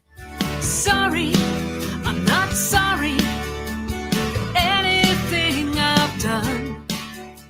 Forgive me, I'm not sorry. You made me hit and run. Yeah, sorry, sorry, no, not sorry. Sorry, sorry, no, not sorry. That's life, it hurts. But we're all grown-ups now. That's living, no worse. No matter who takes turns. No excuses, no regrets, no apologies. No memories will ever fade. I'm not on my knees. Sorry, oh, I'm not sorry. Sorry, oh, I'm not sorry. Sorry, not sorry. Doing it my way. Forgive me, I'm not sorry. Are we even now? Sorry, sorry, no, not sorry. Sorry, sorry, no, not sorry. You think I'm deluded? I won't make amends. I don't have to prove myself. I got no regrets. Say what you like, I won't take it to heart. I'm not scared of you. And this has made me strong, but I won't take it any longer. Sorry, oh, I'm not sorry. Sorry, oh, I'm not sorry.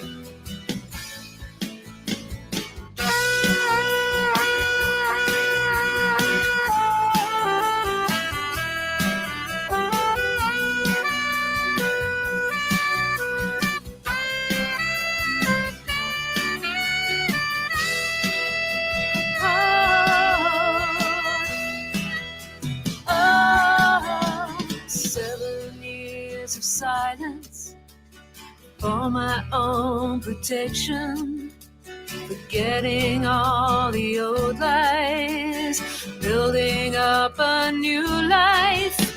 Sorry, I live by a different pace, but you never offered me a ride. I didn't know it was a race. You never said to get sick of. That was Sorry Not Sorry. That's off my second album called the second album is called Around the Block. So yeah, that's all available from jessicaleemorgan.com. Should you wish to purchase said albums, it's also on all the streaming and downloads like all these songs. Next up is Famous. I Want to Be Famous, the reboot version. So Reboot is a re-recording of my first album, I Am Not. It all gets very confusing at this point, where I reimagined a lot of the songs that have been recorded in a certain fashion. The original to this song is very disco-friendly. I programmed everything, and then my brother Morgan Visconti made everything sound a little bit sweeter. The original concept was that I was in a girl band. I was very frustrated about the whole concept of fame and where to find it. You know, musicians work their rear ends off. Those who really care about their career, you work and you work and you work, and then you turn on the telly or the radio and you see some piece of simplistic nonsense and you think, my God, I threw something like that in the bin just last week. So it's very frustrating. So the sentiments in the song are very real. You know, I work and then I constantly get asked, why aren't you famous? Especially considering my parentage and how easy it was for them to become successful in 1968, 70, you know, early 70s. My father, Tony Visconti, produced David Bowie, T-Rex, etc. My mother, Mary Hopkin, got famous with the song Those Are the Days. I still work with them both, by the way. So yeah, it's genuine frustration. It's a double-edged sword having famous parents. People think that you have it made, or they think that your parents helped them. It's just a gamble, basically. So anyway, that was the original song. You can catch the original video where I put together a girl band with my beautiful friends. And then this is 10 years down the line, where the lead singer has had a nervous breakdown and is crying naked on her bedroom floor. So this video involves mild swearing and lots of anguish. So break out the hankies. And this is I Want to Be Famous. What does it take to make it? Auto-tune and some lyrics, tight clothes and glossy lipstick, high heels and kiss ass. But I always thought I was better than that. I worked so hard just to remain in the dark. I wanted to make it all on my own. What the fuck, I just don't care. I wanna be famous. I wanna be rich. I wanna be on TV. I want to be that rich bitch. What the hell do these kids know? Instant success for everyone. That's how it works these days. Ain't got no staying power.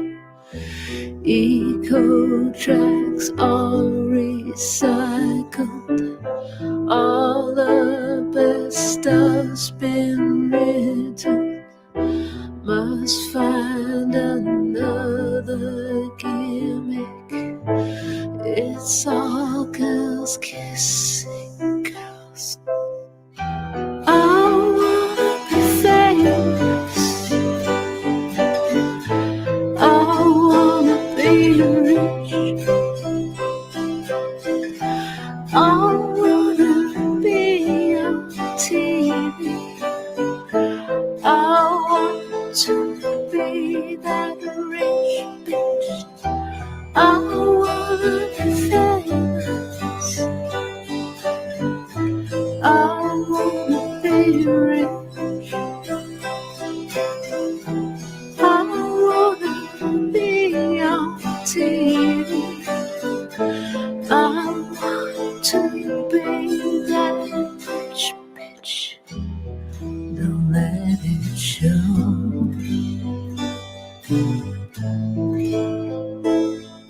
If you can't go, my mama always said, keep your powder dry. Don't be seen in anything less than pristine clean. I don't wanna know. Really, we don't wanna know. I wanna be famous. I wanna be rich. I wanna be on TV. I want to be that rich bitch. I wanna be famous. I wanna be rich. I wanna be on TV. I want to be that rich bitch. Well, I hope you like that. I got better afterwards, but every time I see that video of me crying on the floor, I get quite emotional. As I said, the emotions are real. The sentiments are very real in all of my songs. I believe in writing stuff I believe in, and I mean every word. Now we have Modern Day Girl. I wrote this song with my partner Christian Thomas. He created these amazing backing tracks, and I wrote the words, I think, to the backing track. It was based on someone I know who's quite image conscious and trying to make it in a man's world, in the world of music, particularly the technical side of music. And I got thinking about how women are judged by their appearance, and also by and not so much by their abilities. Maybe it's very difficult, and some women again make it, some women don't. It's a very, very difficult gamble. I don't know the answer. I do know that as an older woman now, I guess I count as an older woman in the music industry, it is much harder, despite all the other cards I've been dealt. So this is Modern Day Girl. We were greatly inspired by another legendary video I'll tell you afterwards, but Chris takes the lead in this one, and I hope you like it. I'm just to impress, but don't you dare look at me. I'm dressing for myself, can't you see?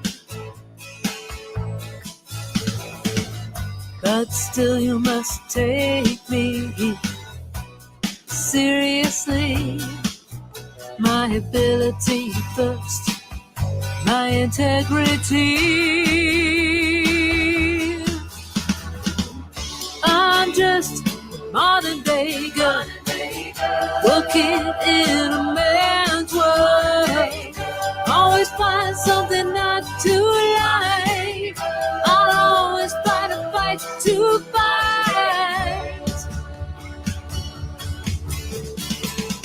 Don't question my motives, they're not about you. I do what I like, I do what I do. Don't objectify me, I do what I feel. I like to entice and then give you the heel. I'm just a modern day girl, working in a man's world. Always find something not to like. I'll always find a fight to fight. I'm just a modern day girl, working in a man's world. Always find something not to like. I'll always find a fight to fight.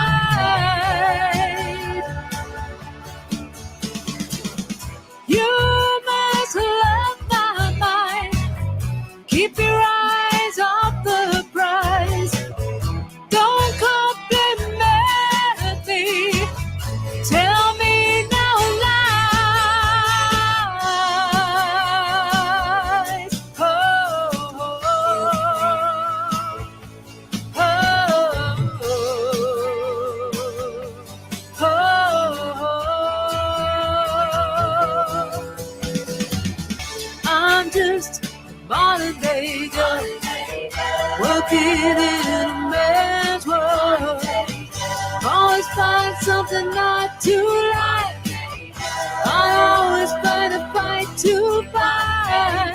I'm just a modern day girl, working in a man's world. Always find something not to like. I'll always find a fight to fight. Modern day girl, modern day girl, modern day girl, modern day girl, modern day girl, modern day girl, modern day girl, modern day girl. That was Modern Day Girl. That's from my newest album, Forthright, because it's my fourth album, right? And I'm quite forthright. You can get that from jessicaleemorgan.com on CD, and also it's on all the downloads. We had great fun shooting that video.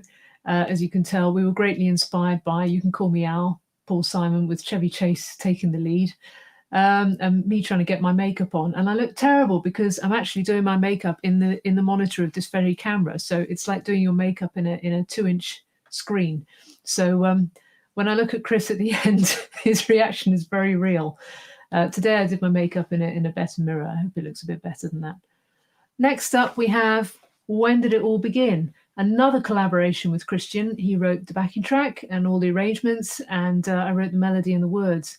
It's about, although it was written quite some time ago, it's found its way onto the newest album, Forthright. It's also on it was recorded with Reboot. It's on the newest album, Forthright, but we released it as a digital single some years ago and put together what we like to call our all expense spared video, or no expense spent, whichever way you look at it.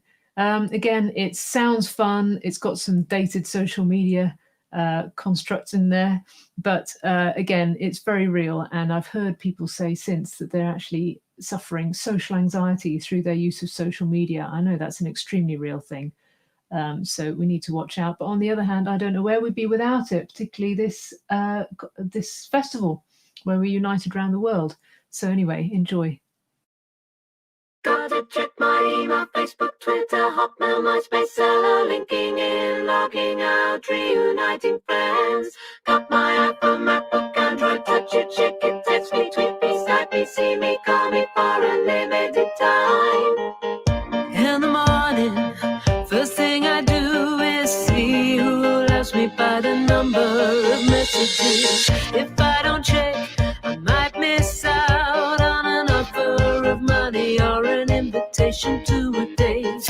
Or there's a free degree. The years I spent were a waste of time. There's so much to check, don't wanna miss a thing. Gotta see who said what, why, and when. Where did it all begin? Nothing more than we can say. How did we cope without too many ways to communicate? When can we switch it off? As it gets no clearer, how will it all turn out? Something should be left unsaid. Let's make plans, don't have to be too certain. If I change my mind, I'll let you know. It's just too easy to fade out, bail out. Whatever happened to making arrangements? And now I fight for your attention. You've got one eye on another conversation. I'll put you on hold, I got someone better calling. If you wanna come back, leave me a message. When did it all begin? This Is My Love Song to You is a song we usually close all of our shows with. It's appeared on a few of my albums so far. There's a version on Reboot with some friends singing on it and family singing on it. It's a great uplifting song. It's about Chris because he simply asked for it, and it was very quickly written because I don't need to think too much about how much I love him. This version is one we recorded with our green screen sessions at the beginning of the lockdown. I felt we had to do something, have a presence, so I fiddled with my green screen skills, and so there's some nice visuals behind us. So it's live. I don't write too many love songs. It's not because I'm not in love with you. Every day when I wake up next to you, I have to pinch myself. I may still be dreaming. We know we'll be together, maybe forever, or at least tomorrow. This is my love song to you. This is my love song to you. This is my love song to you. This is my love song to you. This This is my love song to you. This is my love song to you. This is my love song to you. This is my love song to you. You are my soulmate, the rock on which I stand. You are my reason, the one who takes my hand. When all is dark, you're the one who makes me see. When I go wild, you're the one who's holding me. If I should ever lose my way, you'll be the one to find me, baby. This is my love song to you. This is my love song to you. This is my love song to you. Where you come in. This is my love song to you. I got no sadness for you. Our love is pure as snow. There's not much to say, but I will never let you go. From the first time I ever laid my eyes on you, you were the one. You were the one for me. Our love is no imagination. But all we feel is pure relation. It's just a cause for celebration. And all we feel is pure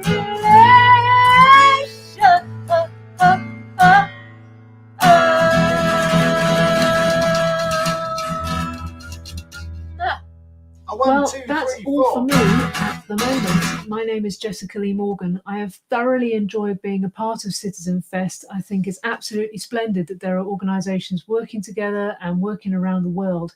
I think the only way we can make life better is if we work together. Thank you so much for letting me be a part of Citizen Fest, and enjoy the rest of the festival. I know you will. Goodbye.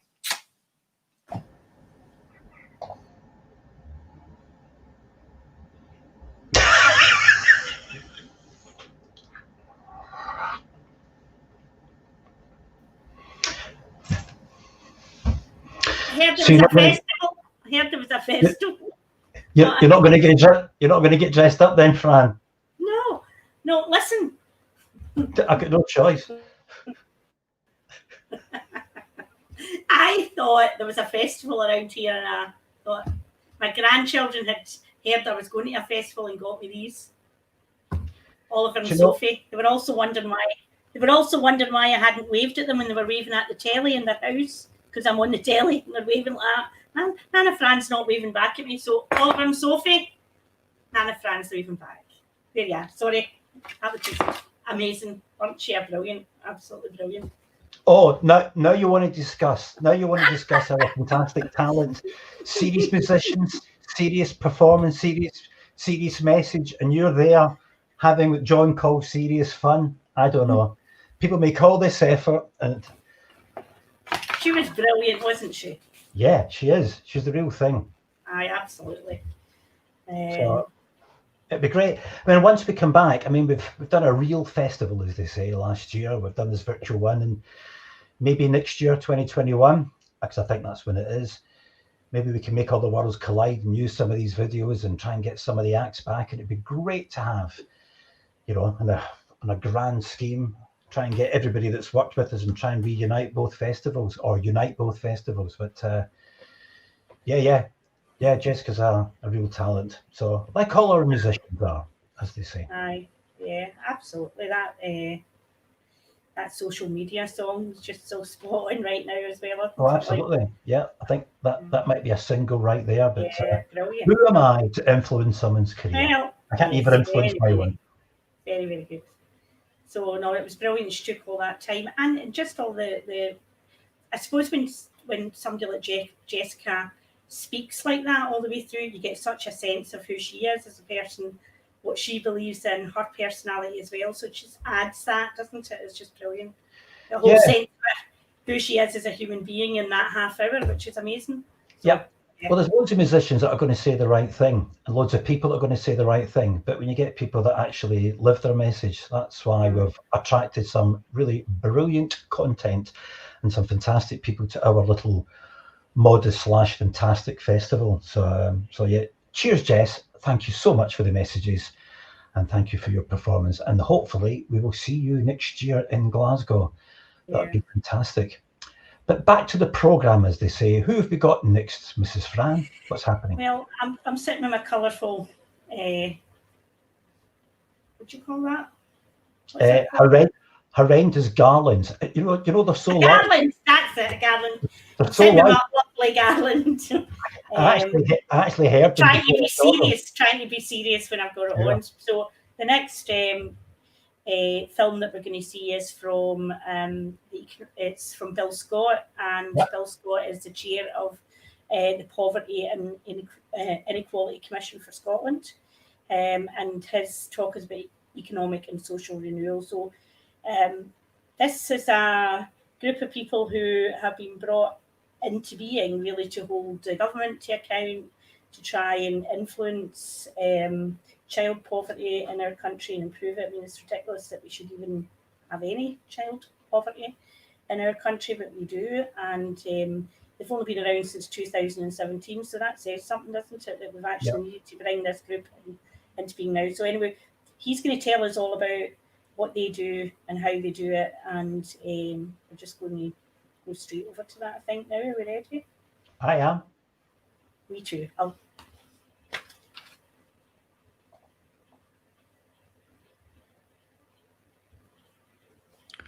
Hi, good day.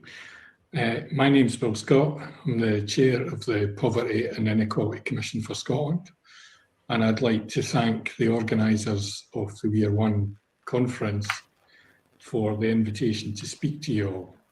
I think it's a great initiative promoting equality and diversity in our communities, and really, really happy to be able to spend some time with you, even if it's remotely. Before going on, I'm going to share a screen with you so you can see some slides to tell you a wee bit more about the Poverty and Inequality Commission and what we do. So just bear with me for a second and I'll share the screen with you.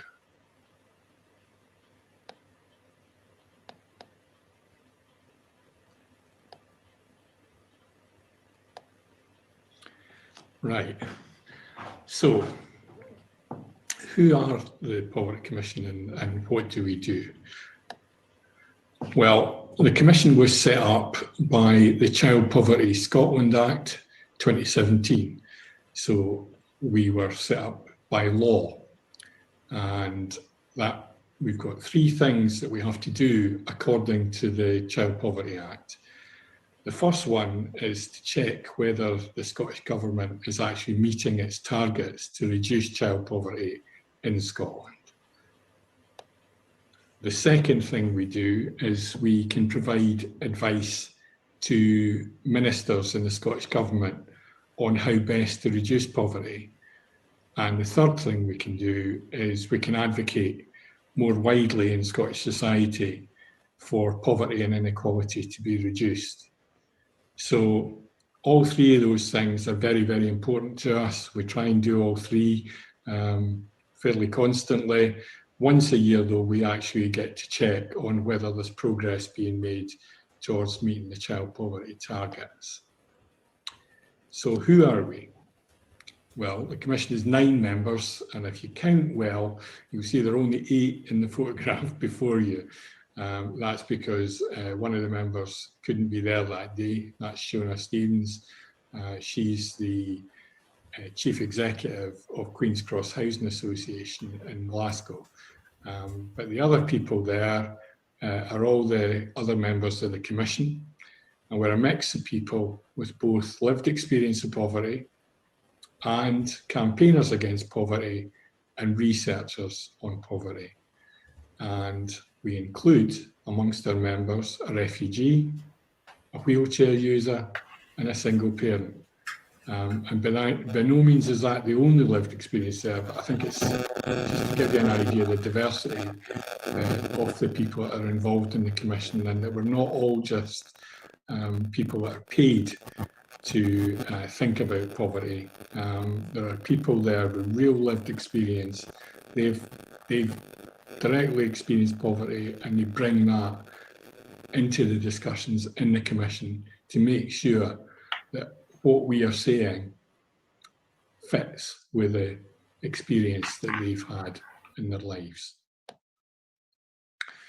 So the child poverty targets are that by 2030, in 10 years' time, that there should be less than 1 in 10 Scottish children living in poverty, and that less than 1 in 20 should be living in persistent poverty, whether living in poverty for 3 years out of the last 4. But we've got a long way to go before achieving that, because currently in Scotland, 1 in 4 children are living in poverty, and 1 in 6 children are living in persistent poverty. Persistent poverty, obviously, really, really bad for children's development, cuts off their life chances, and can actually reduce their life expectancy. So we want to see both of those targets being met in the next 10 years, and we're doing everything to try and convince government that they need to put more measures in place to make sure that we actually make progress towards the targets that they've set for themselves, and which were supported unanimously. Every single MSP in the Scottish Parliament voted for these targets to be met by 2030. So how do we go about our work? Well, we've set principles for ourselves, and I hope we live up to those principles. The first principle is to be courageous and honest, and that is to say what is right and not necessarily what is easiest.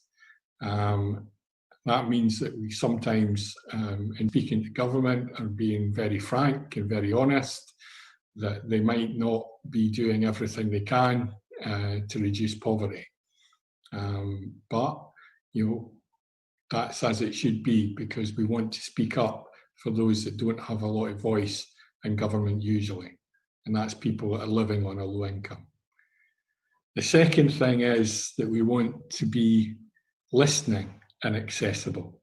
So we want to be accessible to everybody living in poverty, including disabled people, Black and minority ethnic people, single parents, workers on 0 hours contracts, etc. Everybody with direct lived experience of poverty and inequality, we want to hear from them. We want to hear what they've got to say, to listen to them, and to take it on board before we give advice or make recommendations to government.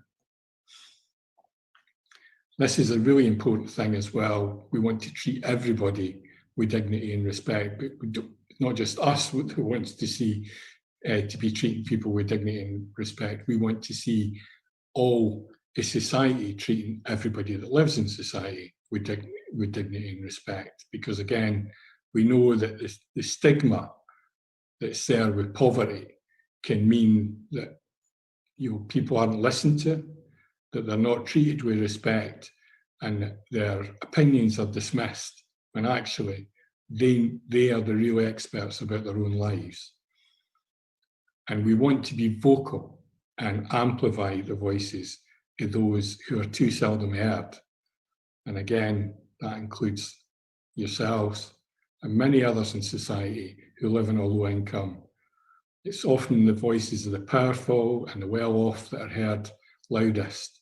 We want to be a means of making your voices louder and taking them to government, and making sure that we include you often when we're speaking to government, so that they can hear directly from you.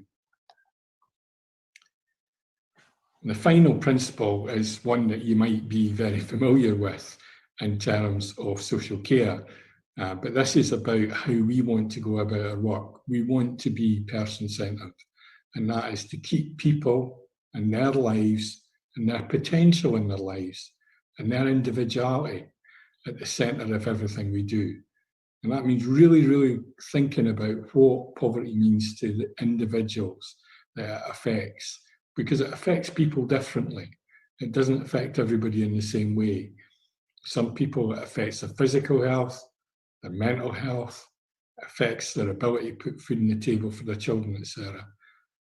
In some people's cases, it's caused by the fact that they're a disabled person or that they're from a black or and minority ethnic community. Discrimination plays a big part in who ends up living in poverty. So we want to take all of that into account when we do our work and when we speak to government. So again, we try and involve all of those groups and individuals in our ongoing work. So what have we been doing over the last few months? Well, we've been very, very busy. The COVID-19 emergency, the pandemic that we've all been facing, has caused real problems in Scottish society. I probably don't need to tell you that because many of you will have experienced some of those problems. So we've been working with people, with local community groups, trying to gather evidence on how the pandemic has been affecting their lives. And we've, for example, we did work with local community groups about how they were getting food to people during the lockdown. And we know there were real problems that many disabled people faced, older people faced, and actually just getting access to food. So we've given the government advice about that. Then there's also been problems that many people in low incomes have faced in accessing funding from the Scottish Welfare Fund, which can provide benefit payments to you when you're in a real crisis situation or where you're setting up house or you're moving house. So there's been real difficulties with that, and not all the money that the Scottish Government has given to local authorities to give out through the Scottish Welfare Fund has been used, and we want to know why that's happened. And again, we've spoken to people at the really sharp end of that who have made applications for money and then not got any. We wanted to find out why that had happened. Other people have never even heard of the fund, and that means, of course, that they don't know to apply for it, and they had to rely on charity for help instead. So again, we've just given advice to Scottish Government about what we think they need to do to promote the fund, to make sure people know about it, how to make it more accessible, because in many cases, people had to make applications online, and lots of disabled people and older people and people on low incomes, the very people that really need that fund, they couldn't access it because they don't have access to the internet. So we want to make sure there's more than one way that you can apply for money from the fund.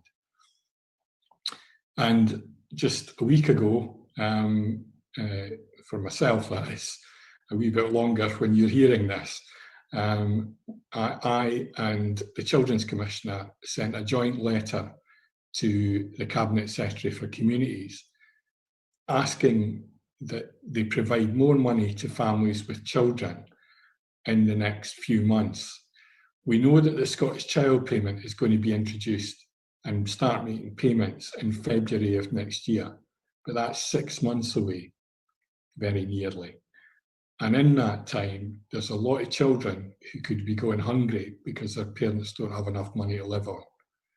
So we've urged government to try and come up with a way to get money into the pockets of the parents in those families so that they can afford to heat their homes, put food on the table for their children, etc. So myself and the Children's Commissioner joined forces to ask the government to do that. And we've not had a response so far. We hope to in the near future. And I hope the government will hear what we've got to say, because there are many thousands of children who could suffer and parents who could suffer if there's no action taken to help them. So I've told you about the principles of our work, and I've told you what we've been doing lately. But we've made one thing our number one priority in how we go about our work, and that's to involve people with lived experience in our work. We really need to hear what you would like us to do, the difficulties you're facing because you haven't got enough money to live on, and what your ideas are about how to go about tackling poverty. Because again, people can have really good ideas, but when they actually put them into practice, they find they don't work for the people that are actually living on a low income, that are living in poverty. That's why we need to ask the people that are living in poverty what works for them.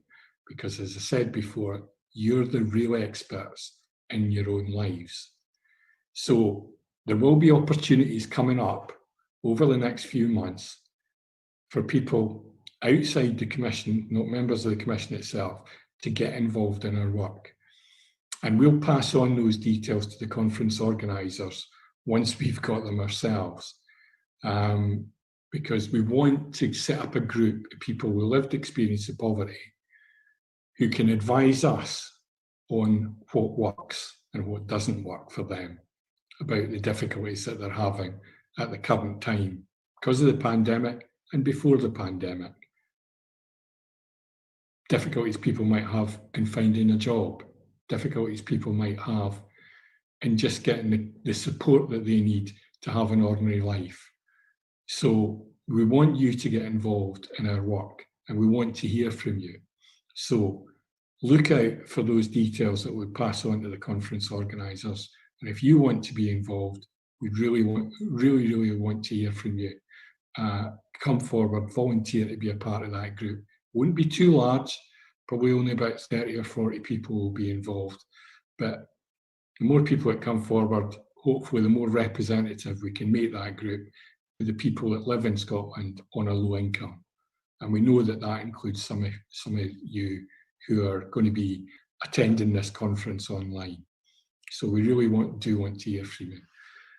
And I think that's really all I've got to say just now, except thanks again for the opportunity to speak to you. I really do hope that we can all work together in the future and that the Poverty Commission will become maybe better known to you and that you might become part of the work that we do, even if you're not involved in that relatively small group that we're setting up. We'll be going out and wanting to hear from local communities. If you hear about meetings that we're organising in your area or a visit that we're making to your area and you live there, come along and see us. Be a part of what we do. We can all work together to make Scotland a country with far less children living in poverty, far fewer adults living in poverty, but we can only do it with your help and support. We can't do it on our own. It doesn't matter how influential the people in the Commission are. At the end of the day, it's really up to all the people that live in Scotland to work together to reduce poverty. And I hope that we can count on your support in doing that. Thanks very much for listening. I hope you have a great conference and that everything goes well. And I hope for the future that it's a better one for all of us. Thanks very much. Oh, well, I tell you what, how important is it that people know about the Poverty and Inequality Commission? And it's obvious that there's a real opportunity for people to get involved in the work that they're actually doing and making a difference if they're interested in doing that, or just getting their voice heard, and make sure that the Commission is acting on behalf of everybody. But that whole sense of what Bill was saying at the end there about, it takes all of us. Sure. We are one. It takes all of us to make a difference here. I know. But it's the public involvement. You can't just have a little group of people making decisions for a large group of people. I don't even think it's about groups. I just think it's about the collective we are one, and public involvement and everybody, awareness, support. We all have to be on board with this because we are a global community, and all these divisions and all these walls and all these barriers is it's a conceit that should be dated and outdated. So should poverty in so our it's a country. thing. I know. I think we should start an online festival and call it We Are One, and then merge with no labels, no walls, and then put an umbrella over. I've got no, bear with me, and have it as like a celebration of people, maybe like a citizen festival. I've got no, you know what I'm like. I've got these crazy citizen fest. How about that? And how about you and somebody else getting it together and creating something? Oh, would that man's name be John? Perchance. Do you know what? And the strange thing is, this hasn't even been rehearsed. But yes, I would think that the ideal partner for you would be somebody called John. So I think. Well, just so happens. As if by tragic. Here he is, Mr. John Okay, Dillon folks. himself. Hi. My other working half. You got- Really manners, John. We were talking about you behind your back, and suddenly you just turn up here I unannounced. know, you never know who's listening. Yeah. Well, No. better start behaving myself now. No.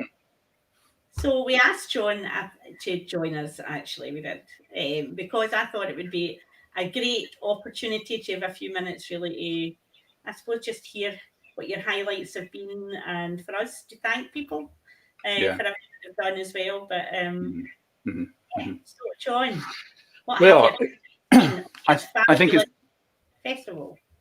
entirely inimical, if that's the word, to choose highlights. And the highlight is the thing itself. It's, this is Saturday. Cop out! What a cop out! It's Saturday. Who really believed on Monday that we would get to Saturday? All of us. So I think it's just fantastic. The team that we've had behind us, lots of the folk that we've not seen, lots of the people that helped quell the fears about sound quality and visual quality, and the anxieties that have been around for the last few weeks, that coming together of people to really make sure it's happened. Mr. David Douglas and Liam Simpson in particular, but John Brown and all sorts of other folk who held our hands over the last few weeks. And then just all the contributors. It's been so varied.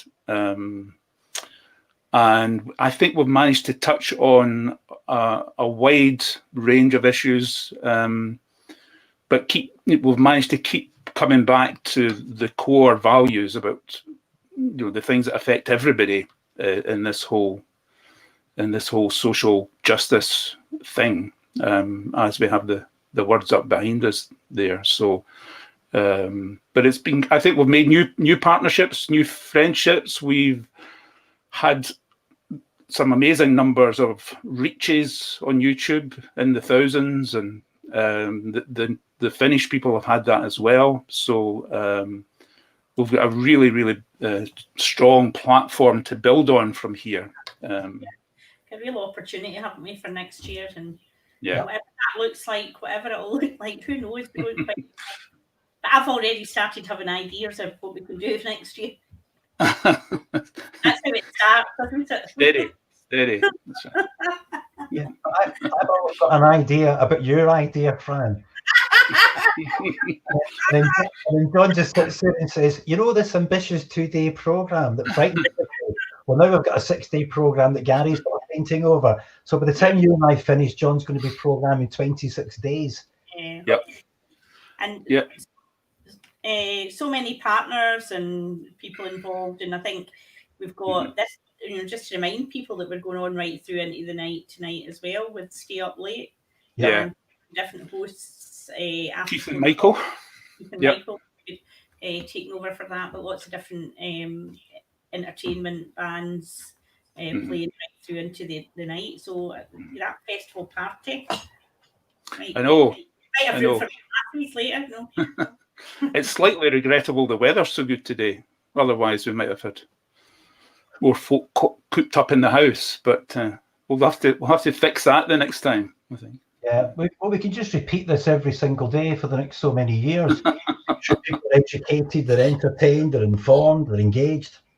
Yeah. I don't see the problem. So I suppose it would just, I mean, it's just, for me, I suppose it's been quite overwhelming how amazing the whole festival. I know that we did this together, all of us. But when you see it come together, you know, it's just that kind of real wow. I've had so many wow moments over the whole 6 days. So just like listening to amazing music, really interesting discussions and challenging and things, finding out bits of information you didn't know before, and that's just nice relationships for the future. And I was invited by Izzy, for example, for a coffee at the Soul Food Sisters. Oh, that's I'm going for a coffee, Izzy. And I will be there and see what happens there. The invitation to John and I must have got lost in the post. I don't know why. Why were you selected? This is what happens, John. You've got to keep your eye on her. You were right. All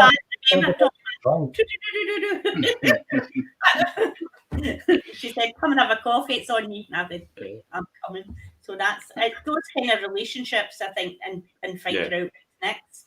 And people like Bill, who's just finished speaking there. I mean, that's a really serious topic, and it's you know, it's not got some of the glamour or the fun of some of the things we've been doing this week, but you know, in a country where you've got Bears Den sitting next to Drumchapel, and the extremes of inequality right up against each other. So I think it's good for us to have that partnership and to be able to help him share the information, and going forward, there'll be more opportunities to do that. So absolutely. We're so many sort of disparate individual entities, and then it's that thing of, to use the cliche about the jigsaw, we're just sort of we're introducing all these pieces, and you know, obviously I come from an event side. I'm aware of communities and charities and situations and problems, but everybody's got their own little world, and then suddenly it's not just a case of joining the bits together, it's actually finding out about all these great organizations I didn't even know existed to join together. So we're all, as Fran said, it's amazing how many people are coming to the festival to find out about A, and then they're finding out about B, and then telling everybody else to join in, and then together they find out about C. So basically it's a real celebration, and there are positives in all this that we've inherited and we're trying to find. So I really think we've got the basis of something. It's not us, but we've coordinated all the coordinators, and we're managing managers, and you know, and I think we've got a real basis to build on now and develop. Looking forward to next year.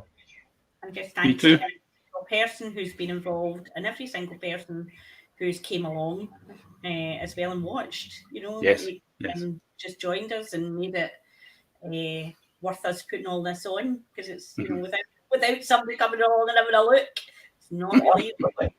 Absolutely. And also, I think I just wanted to say we've created, I think Norma said this, we have created gold content, and it's still going to be out there. It'll be on the We Are One Facebook, absolutely. YouTube. We have created gold that people can go and look at any time they want to, and even go and listen to any time they want to around the music and whatever. So, and that's brilliant. So it's not over. Oh no. Just begun. The actual legacy and the exposure of archive has far more of an impact than the immediate hit. You know, when somebody comes out a TV program or release a record or whatever it is, the day it comes out is one thing, but it's the next, you know, weeks, months, years. So whatever the initial impact we're making now, whatever it is, modest or whatever, it's the cumulative interest and the word that gets out and the amount of shares, the amount of likes, if we repeat certain aspects of it. But it's normally spot on. We've got a bank of information now, which we keep on reintroducing, refreshing, adding to. So it's just the beginning of something here. So we need to introduce Simon. We're getting a wee nudge from our friends. David We're doing about that. So, I mean, John, do you want to introduce Simon? I mean, Simon Duffy, 1995, 1996, Simon appeared on the scene in our lives. A man of... Actually changed it forever. Forever. So a man of ideas and principle, and a man who sometimes takes no prisoners, as we saw the other night. I think what Simon's wanting to talk about in the film that's coming up is about communities and how local communities and neighbourhoods respond in the current crisis around COVID. So he's got quite a passion around that and the idea of universal basic income. So I guess he'll be touching on some of those themes, but I'm sure it'll be really good. Yeah. Bye, John. Bye. Hi there. So my name's Simon Duffy. I'm the director of the Centre for Welfare Reform, and I also lead Citizen Network, which is a global cooperative and one of the organisations behind Citizen Fest, which this talk is part of. And I'm going to talk about the COVID-19 crisis. I'm going to talk a little bit about what we've seen governments do and what we've seen people do. And I'm going to talk also about what this crisis teaches us about the importance of basic income, which is an idea which I'll explain a little bit more about as we go on.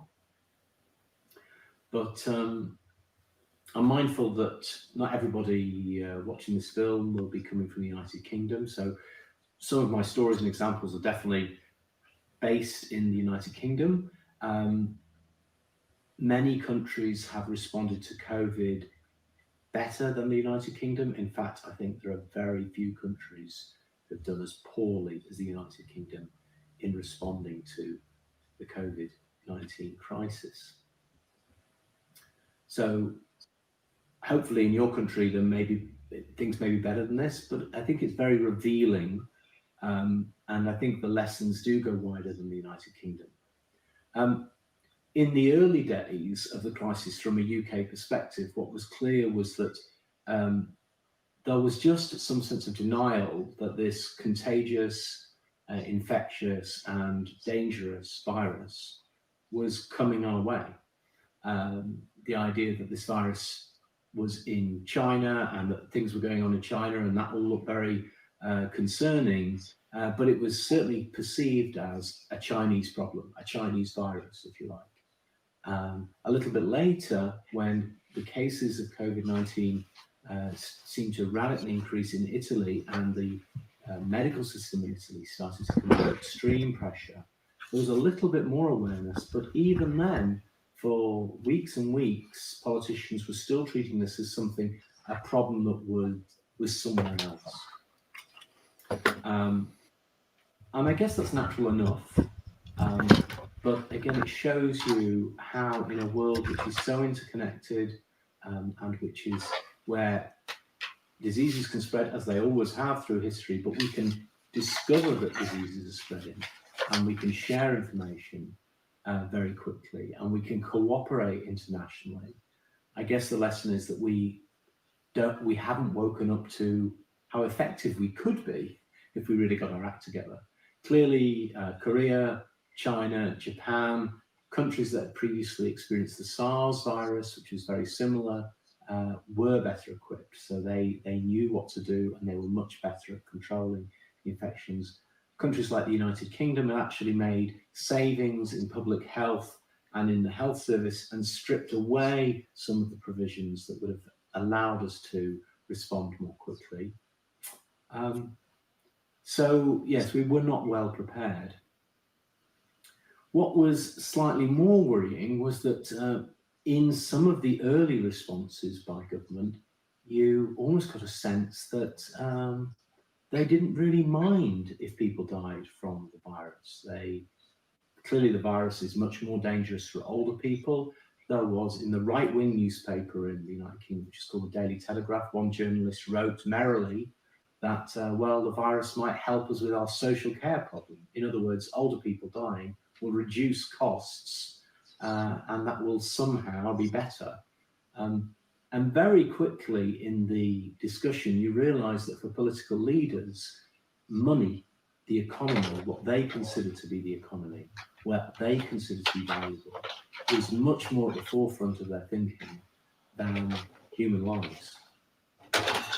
So we had this notion of herd immunity was suddenly drawn out, that somehow, well, if lots of people caught it, then that would be okay because they would get immunity. Now, bear in mind that I don't think even at this stage, and now we're many months, this is September now, we know very little about immunity. So this is all wishful thinking. There was talk about shielding vulnerable people. Somehow they would be protected, and shielding people in residential care, which were perceived to be people who would be at very much greater risk. The frightening thing is that all of this was just talk.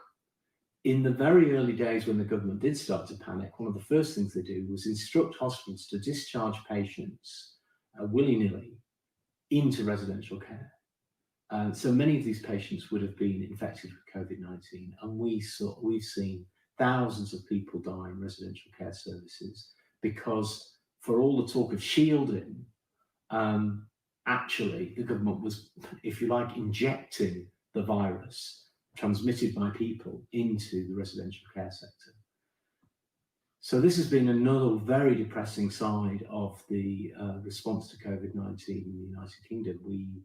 We can see that the government really doesn't seem to value the lives of older people, the lives of disabled people, the lives of people experiencing chronic illness, all the people who are most vulnerable were really put at greater risk through government policy. So that was a sad lesson. The other really interesting thing, and again, I think for instance, many people in other countries will not really understand how centralized the United Kingdom is. So although we have local governments, local government has very little power. It has no constitutional status in the United Kingdom, and it has very little finance given to it from central government, and very little self-generated finance. So it's a very thin veneer of government, and since 2010, central government has targeted its austerity cuts on local government. So local government has even got weaker and weaker over the last 10 years. Now, the thing is, when you look at crisis response, the one thing that's clear is that you need local capacity and local leadership. We've already seen this in Asia, where actually, if you can organize effectively, then you can keep the virus contained in a smaller geographical area. But you need good local organization to do that. And this is something that the UK really doesn't have. So the fact that local government is very weak, has very few resources. The health service itself isn't accountable to local government, it's accountable to central government. All of these things further created problems. So there was very little capacity to do adequate testing, and that remains a huge problem today. Very little capacity for local authorities to take a leadership, to make decisions on their own, to get the necessary resources to act.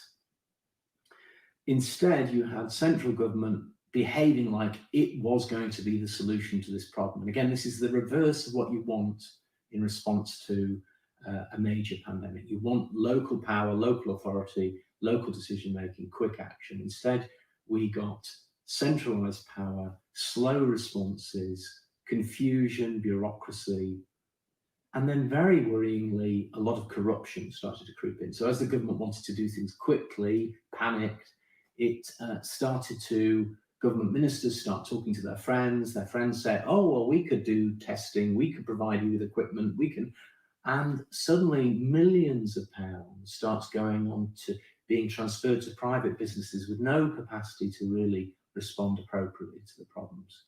I mean, an example of this was that the government managed to purchase a whole load of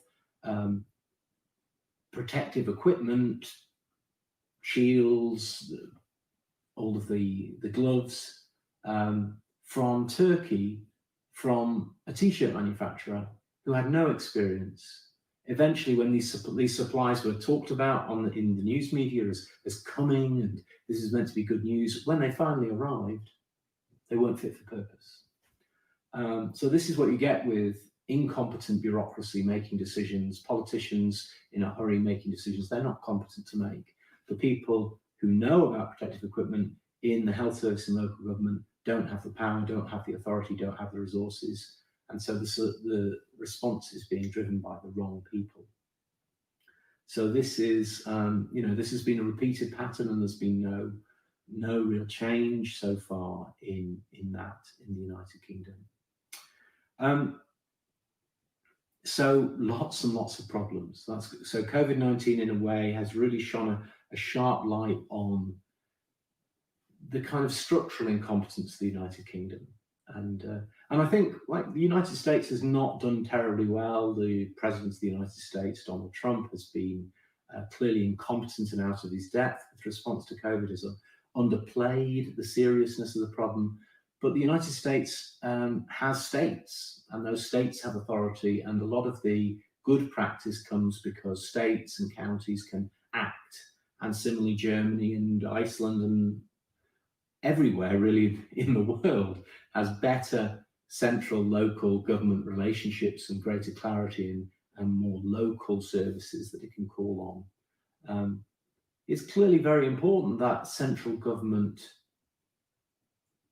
takes a lead, but it's really important that central government also allows leadership to be in place right across our communities. So we really saw a vacuum of local leadership, good people in those local communities, don't get me wrong, good people in public services, but really not having the authority to make decisions and not having the resources to empower those decisions. Those are some of the negatives. In a way, what we learned was our government was not equipped. It was clear from some of the reporting that the government also thought that we, the people, would be incompetent. A lot of discussion that if lockdown arrangements were put in place, we'd all break them because we couldn't cope. And this is it's not surprising maybe that people who have a lot of power and think that they're right to have that power have a very low opinion of ordinary people. But again, what we saw was the opposite of what they believed. In fact, ordinary people have been generally very responsible. Lockdown was followed very well, a lot of self-discipline by ordinary citizens, and that continues to be the case despite a kind of constant confused messaging from central government, which probably is actually making things a bit harder now because nobody's really clear what they should or shouldn't be doing. And again, if you've got messaging coming out centrally and then very, very weak systems locally, you can't really get your messaging right for the kind of problem that you've got. So government doesn't trust the people, but the people really did a great job. One of the most important things that happened, and I think that I think many of us, that this could be a real turning point in the development of our society, is that communities just got themselves organized. Hundreds of thousands of communities just got themselves organized. People used Facebook and WhatsApp, I think primarily, other social media as well, but those seem to be the two main ones. So Facebook provided people to create ways of coordinating at a local level, at an area level, at a kind of regional level. So groups start to communicate, self-organized groups. Local people start to take responsibility. Leadership starts to emerge in streets, in neighborhoods. People start to check out whether people are all right. Little WhatsApp groups come up. People start asking for assistance, volunteering assistance. An enormous wave of energy. Again, it was really striking that central government at the same time was putting a lot of emphasis on the need for volunteering, but it said the way to volunteer is to go online and volunteer for the NHS volunteering scheme. This has been a disaster. I think 750,000 people, I believe, signed up for this. And I've spoken to many people who never did any actual volunteering. There were weeks of training that led to nothing, because by the time, again, this is a classic problem, by the time that they had been trained to assist and gone through all the hoops, actually that things had moved on, they weren't needed. What the government had trained them for wasn't what actually needed to happen. The great thing about mutual aid, of course, is there's none of that. People are helping each other out as neighbours. People are not only responding sensitively and quickly to things that are immediate problems to them that they can see or that their neighbours can see, but they're also building relationships through this process, aren't they? Whereas in the government scene, when it did work, what it meant was that you would somehow volunteer to do some task that you'd been informed was needed on a mobile phone, and you're doing that task completely disconnected from the social relationships, completely disconnected from your particular neighbourhood. So again, what you see is a kind of like a lumpen kind of giant state trying to help people be neighbours, help people volunteer, but those are micro tasks. Those are things that can only really happen at the level of the individual and the level of the neighbourhood. When the state tries to organise them, it just ends up with disorganisation. The response of local government generally, I think, to all of this, it was much better than central government, and certainly places I know like Barnsley were very sensitive. Barnsley is a town in the north of England. Local leaders were very clear there that they needed to support the community action, encourage community action, enable that, not get in its way. Civil society, what we might think of as the traditional charities, community organisations, the organised bit of community life, also I think has generally been very helpful. Although it's interesting, I think, that they have struggled also to just let go. What you see sometimes is, I think in Sheffield I saw an instruction which was, you know, you can volunteer for these kind of things if you are an accredited volunteer, because you'll be insured, but don't do those kind of things if you're just doing it on your own. Well, of course, I don't think that's how neighbourliness works. I don't think we police check ourselves. We have to trust ourselves. And I don't think we're going to get the most out of people if we push them through these kind of hoops, even if they're a bit smaller and a bit quicker than the government hoops. Really, what communities demonstrated they could do, wanted to do, had the capacity to do, was just help in an ordinary way. So that's been amazing. And there are a lot of things that this can teach us. And I want to draw attention to two things. The first thing is what I would call neighbourhood democracy, the need for neighbourhood democracy. The Centre for Welfare Reform, I think, which is a think tank based in the north of England, I think for us, this is the key to transforming public policy over the next 50 years. I hope we can move things along quickly, but of course there's a lot of resistance to these ideas. But ultimately what we need to see, I think, is the reorganisation of power on a neighbourhood level. Neighbourhoods, which could be thousands of people, in some parts of the world already do have kind of that level of power. But in the UK, unless you're very lucky, what you find is there is really no structures between you as a citizen and the local authority, which, as I describe, is a very weak bit of local government. Average size of a local authority in the UK is 250,000. So you've got you, a little bit of weak government that's responsible for 250,000 people, and then you've got central government, which is responsible for, 60 million. We do have devolved governments in Northern Ireland, Scotland and Wales, and again, Scotland, Wales and Northern Ireland have all actually performed better than England, where devolution is less well developed.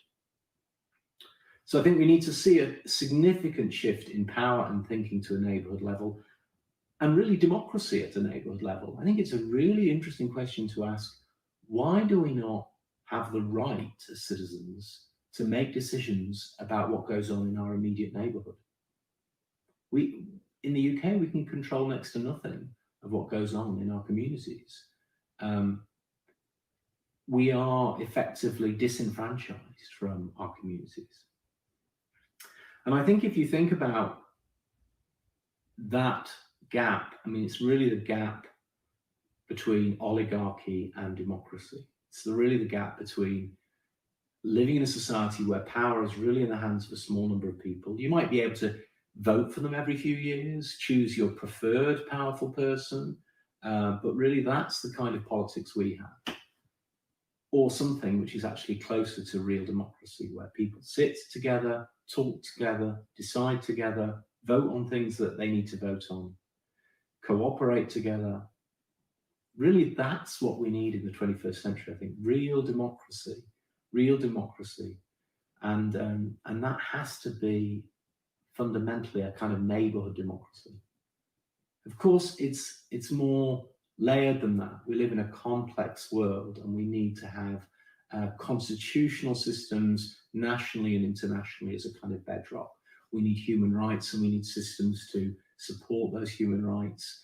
We need systems of governance and checks and balances, and an independent judiciary, independent media. All of these things are necessary.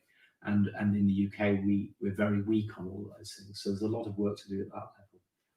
There are fundamental economic problems that are also need to be addressed. The UK is incredibly divided economically. London, the economics of London is really, London is like a super wealthy oil state, and then other parts of the country are their economies are equivalent to economies in Eastern Europe that are still recovering from the communist era. Places like where I am are really equivalent to countries like Lithuania and Estonia. Places, Sheffield is in the north of England, which really built the Industrial Revolution. Used to be a wealthy place. That wealth has disappeared. The industry has disappeared, and the power to change things, to turn things around, has disappeared, because that power is primarily in London. So we live in this very divided world, and the economics doesn't really support people to be citizens. It doesn't provide people with the kind of security we need. And that is where one of the other really important lessons of this COVID crisis comes in, which is around the need to provide people with economic security.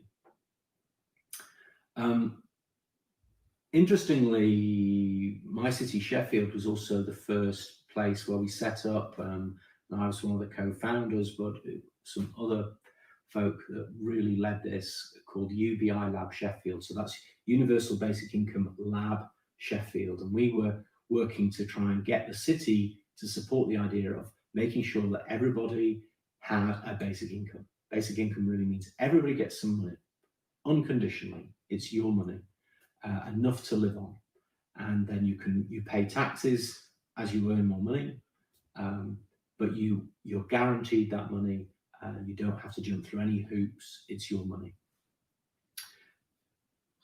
This the COVID crisis really created an opportunity to get this idea on the agenda as well. So I think this has been very exciting. When we started, there were 4 UBI labs in the country. There are now 28 UBI labs.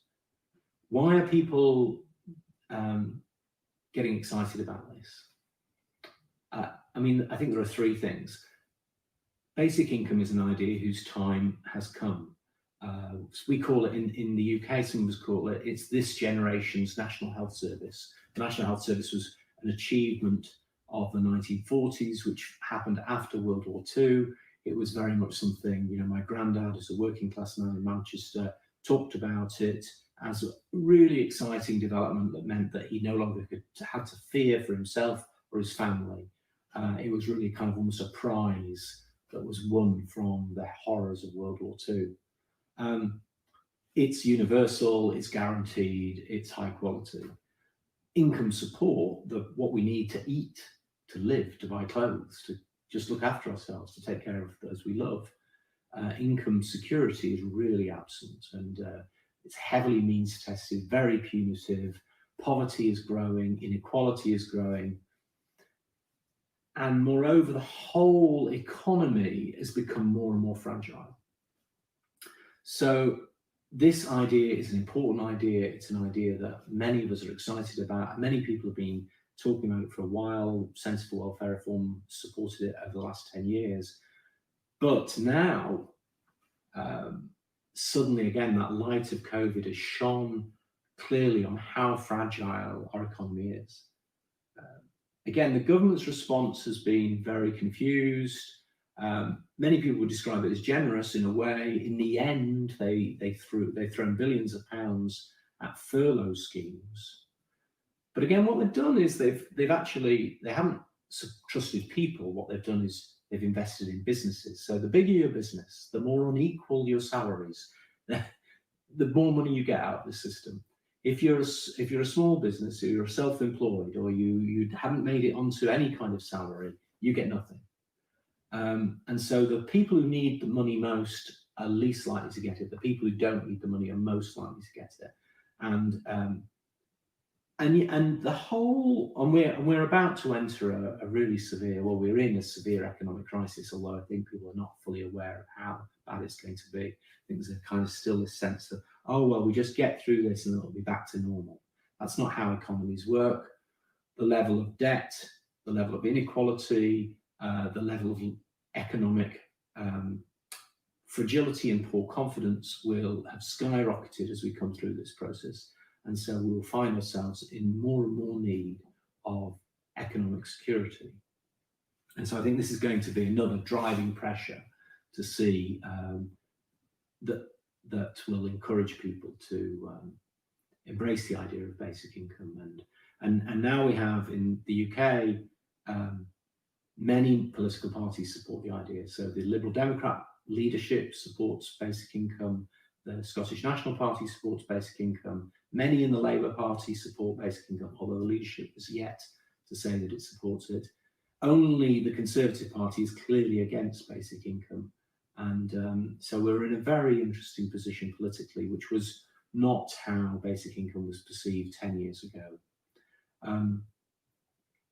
But the third thing, again, I think that is very interesting about this is I think the UBI Lab network, which we've helped develop, is a good example of, again, like mutual aid, of how good ideas can suddenly become popular ideas, can suddenly become better understood ideas, because we as citizens can start to get our act together, start to share information, start organising webinars and presentations ourselves.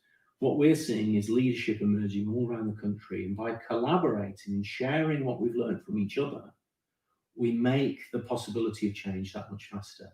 So, for instance, the group developed an emergency basic income proposal, which then got support of tens of thousands of people in petitions, and that went to parliamentary discussion.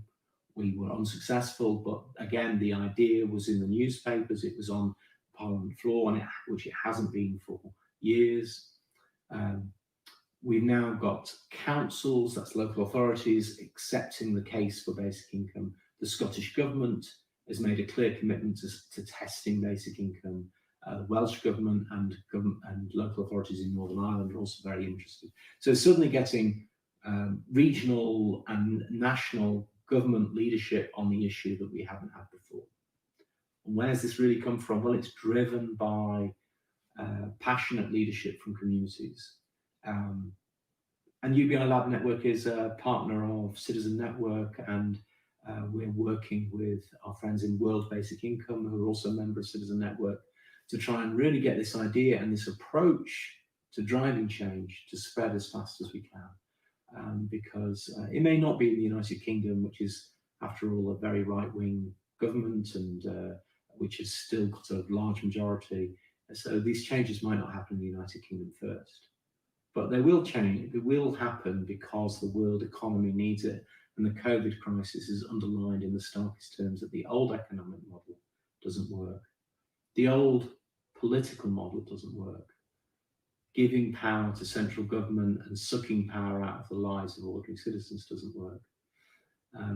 We need to embrace our own citizenship. We need to shift power back into neighbourhoods. We need to get involved as citizens. And we need to reassure each other through mechanisms like basic income and other good public services that we will take care of each other. Because that's the thing. we can take care of each other. That's not a problem. It's just the commitment to do so and the honesty and the integrity to follow through on those commitments and to create real social systems that support us all to be active, full, equally valued citizens. Thanks a lot.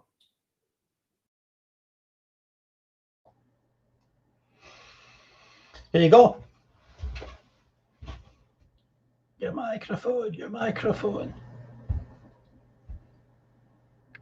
Sorry about that.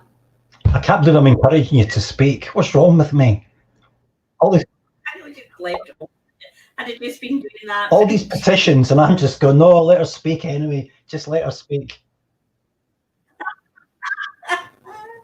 I was going to put the glasses on, but Simon's message was so serious that I just felt that that wasn't probably appropriate. So anyway, I think, you know, Simon's message, haven't got time really to talk a lot about it because we need to go into the next We do. So film, don't we? So what I would say is it's a transformational message, and I think if the more people get to understand what he's talking about, it's really about bottom up, and we've seen it, and that's what he was saying. We've seen it working because people just took control and fixed things when COVID-19 happened and looked after each other. I think John's going to touch on it later, or there's another part of it. Maybe what we should do is we should get some. We just keep on posting in the comments all the links to Simon's work and all these everything that's happening, and I'll shut up and let you go on with introducing the next segment so we can be aware of time. So the next segment, the next, I will be allowed to wear these. I think this is a celebration. It is Dates and Mates, and we have a film from Dates and Mates, and I'm afraid the film was a bit bigger than the slot that we had. I think it was about nearly 40 minutes long, so it's been cut down a bit. But we'll let you know where you can get to see the rest of that film.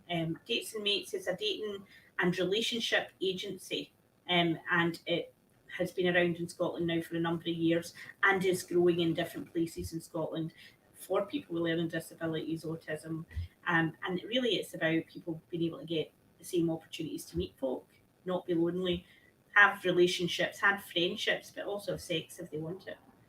And believe it or not, that isn't always something that is on the agenda for folks, which is totally ridiculous in our day and age. So it's an amazing organisation. We're going to hear from them now.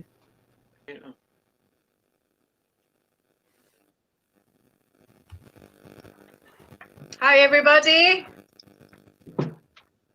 Hello, everyone. Thanks for joining us today here at We Are One Citizen Fest. No Labels, No Walls Festival. My name is John Paul Moffat. I'm National Director of Dates and Mates Scotland. And this is my kind of like my co-star. Careful now. Careful now. What are you going to call me? I was going to say my co-star for today, John V. Spear, from who's the coordinator for the Life I Want. So today we are here to talk to you about the Life I Want public social partnership here in Glasgow, and in particular the work we are doing in our relationship work stream. Dates and Mates is the lead partner of the Life I Want relationship work stream, and I am a partner in the group. Joy Marie's job is to coordinate all of the work streams and make sure that everyone is supported to meet the objectives we set. And as John Paul can tell you, that usually just includes breaking the presentations. So anything that goes wrong, that's like on me. Absolutely nothing to do with John Paul, who's a seasoned professional. Yeah, so I'm going to give you a very quick introduction to Life I Want. and tell you the reason why we are here today. What is the life I want? The life I want is a public social partnership led by with learning disabilities. It aims to improve life for everyone with learning disabilities by giving them opportunities to help change the way that existing services support them, and by helping to create and pilot new services or activities where there are gaps in support for access. The life I want also exists to challenge perceptions about what people with learning disabilities can do, or in most cases are told they can't do. Yeah, so on to yourself, Connie, mate. Thanks very much. So at The Life I Want, what we try to say is that we're a real voice for change. There's nothing kind of tokenistic about it. To give you a little bit of the background, then the partnership kind of started when, back in 2013, people maybe remember, they started closing down a lot of the day services in Glasgow. And that was where the Life I Want started from. But after a couple of years, there was an opportunity to change the way that the partnership was working. And at VIAS, which it Values into Action, which is who I work for, we felt really strongly that the partnership really needed to be led by people with disabilities themselves. And to that extent, we held an event, we asked people about the things that were important to them, the things that they really wanted to work on and to challenge. And from that, we kind of changed the whole idea and the whole ethos of how the partnership works. So it's real, it's meaningful, there's proper opportunities for people to get involved and take part in things and talk about their experiences. And we're now in our third year of working this way and got successful big lottery funding to continue on until the end of 2022 it will be now. So yeah. So moving on, John Paul.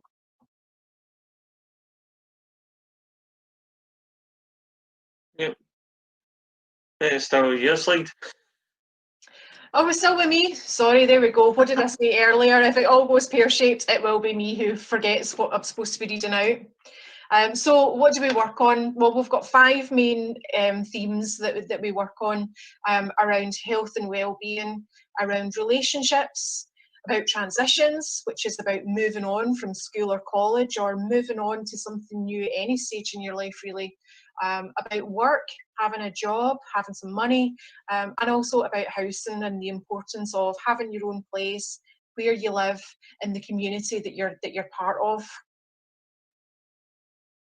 So we're always looking for new people to get involved. So actually, if you are really interested in any of those topics and you want to get involved, there's a chat on the side. You can put something in the chat, get that recorded, and we'll be able to get back to you. Or at the end, we'll tell you a little bit more about where the Life I Want's Facebook page is, if you want to like that, and you can see up and coming any of the things that we're doing and meetings that we're having and things like that. So, yeah.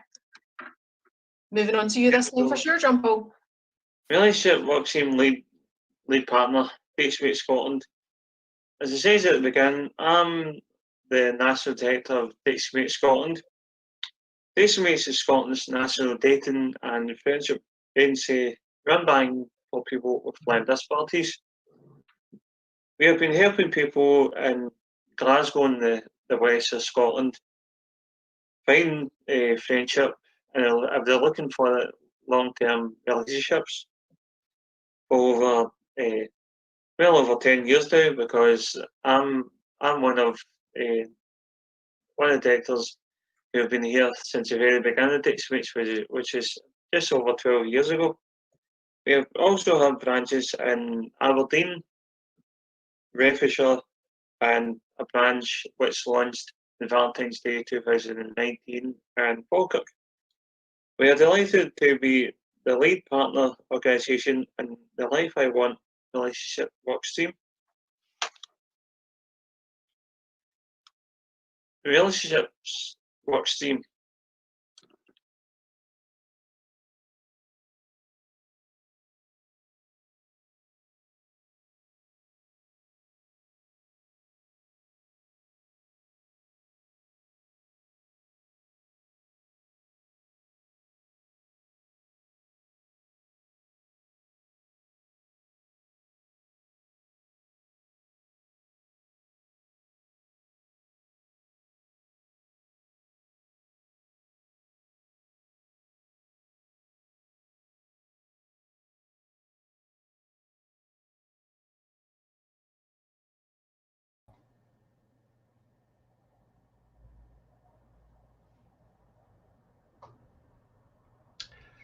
So I guess we have a little pause there, little pause for thought, and Fran's taking a bit of a break. So this is one of these fantastic moments, when things go really well, and it's always quite exciting and quite enjoyable. And then you've got even better moments when things go slightly differently, and that makes it even more enjoyable. So maybe if Fran will hear my little dulcet tones and think, what's he on about now? And why is he talking? But I'm going to do a little bit of a chat here until if we can get that little video back on track again or not, who knows. Dates and Mates is meant to be running for another few minutes, but it looks as though they've pressed the pause button. So just a quick little mention about the events industry. That's the path that I've taken, and I work with musicians, I work with festivals and curate and stage manage loads of festivals throughout the year. And the one thing that's been happening quite a lot is the amount of times people are writing to me. I've got lots of interaction with musicians, and they're talking about they can't perform, which obviously is throwing a bit of a challenge their way. And they're finding that frustrating that they can't get their message across, but they're also finding it an interesting angle is that they can't actually raise money for charitable events, and they can't raise money for their favourite charities. So it's an extraordinary situation the pandemic has led us into. We've got loads of different paths which things are getting closed off now. So they've got their frustration that they can't perform, the frustration that they can't support. And one entity I work with, Musicians Against Homelessness, they've been raising loads of money for Crisis. Musicians are very, very passionate about the homelessness issue. And unfortunately, they've not managed to be able to do that. So funds are closing up for Crisis through all normal paths, and they're also having that path closing off by musicians not being able to perform. So there's a huge and terrible knock-on effect domino-wise, but you'll be happy to know that instead of me talking more about this, we might pick it up later. We're going to return to a little video. So here we go, back with part 2 of Dates and Mates. And what you can see now on the screen to the left-hand side is our guide to supporting positive relationships for parents and carers. Now, the idea for that guide actually came from one of the partners in our group, Kim.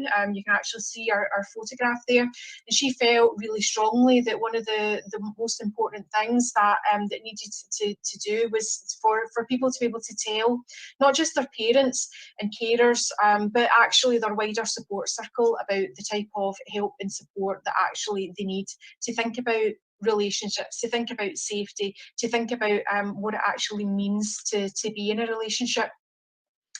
And so that was like published last February, and it was really successful. And that also led on to the Relationships Charter, which you can see over there on the right, and we're going to talk about that a little bit later on. But it's really important to say that all of this work was actually was written by the people who are part of the group. You know, it's what they feel is important. It's what they thought that a kind of really strong message that had to get out there about the support that's really needed so that people can have those good and positive relationships in their life. And we had a couple of events for that. We had 2 really, really big events, one up in Barrowfield and the other one in the Pearce Institute. And over 130 people came to hear us talking about that. So obviously it is, it's a hot topic, isn't it really, John Paul, about relationships and about the importance of relationships. And that's to say as well, not just from a romantic point of view, but just about people being able to develop and nurture good friendships, and maybe from those friendships socialise. Yeah, socialise, and other things will then develop out of that. On the back of doing the big events and having all those people came along, what was also pointed out to us that it would be really, really good if we could take that on a kind of a roadshow. So we did that as well. You know, we've been to different places. We've been over to Easterhouse, and we've been to the Included project, and we've been to different places as well, just expanding on that message, talking about that, and letting people get involved. And we always get really, really good feedback, you know, don't we, about people saying, you know, it's really important, it's a really, really important message. So we're delighted to be here today because obviously with lockdown and everything that's happening in the world, we can't actually be out there with people the way that we would be normally. But being part of this festival for Citizen Fest has given us the opportunity to maybe get that message out to other people in the world. Where, I mean, there's people going to be part of this from Helsinki and from Los Angeles, and who knows where else in the world people might be watching. So if you are watching us, thanks very much. We hope you enjoy the message.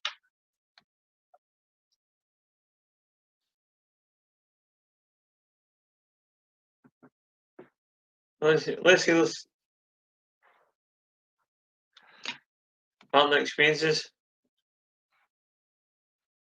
Yeah. So again, just if we were doing this in the real wide world, then the people whose pictures and stories you're just about to hear, they would normally be with us, and they'd be up on stage, they'd be telling their own stories. So hopefully they'll forgive us for telling their stories on their behalf as best as we can.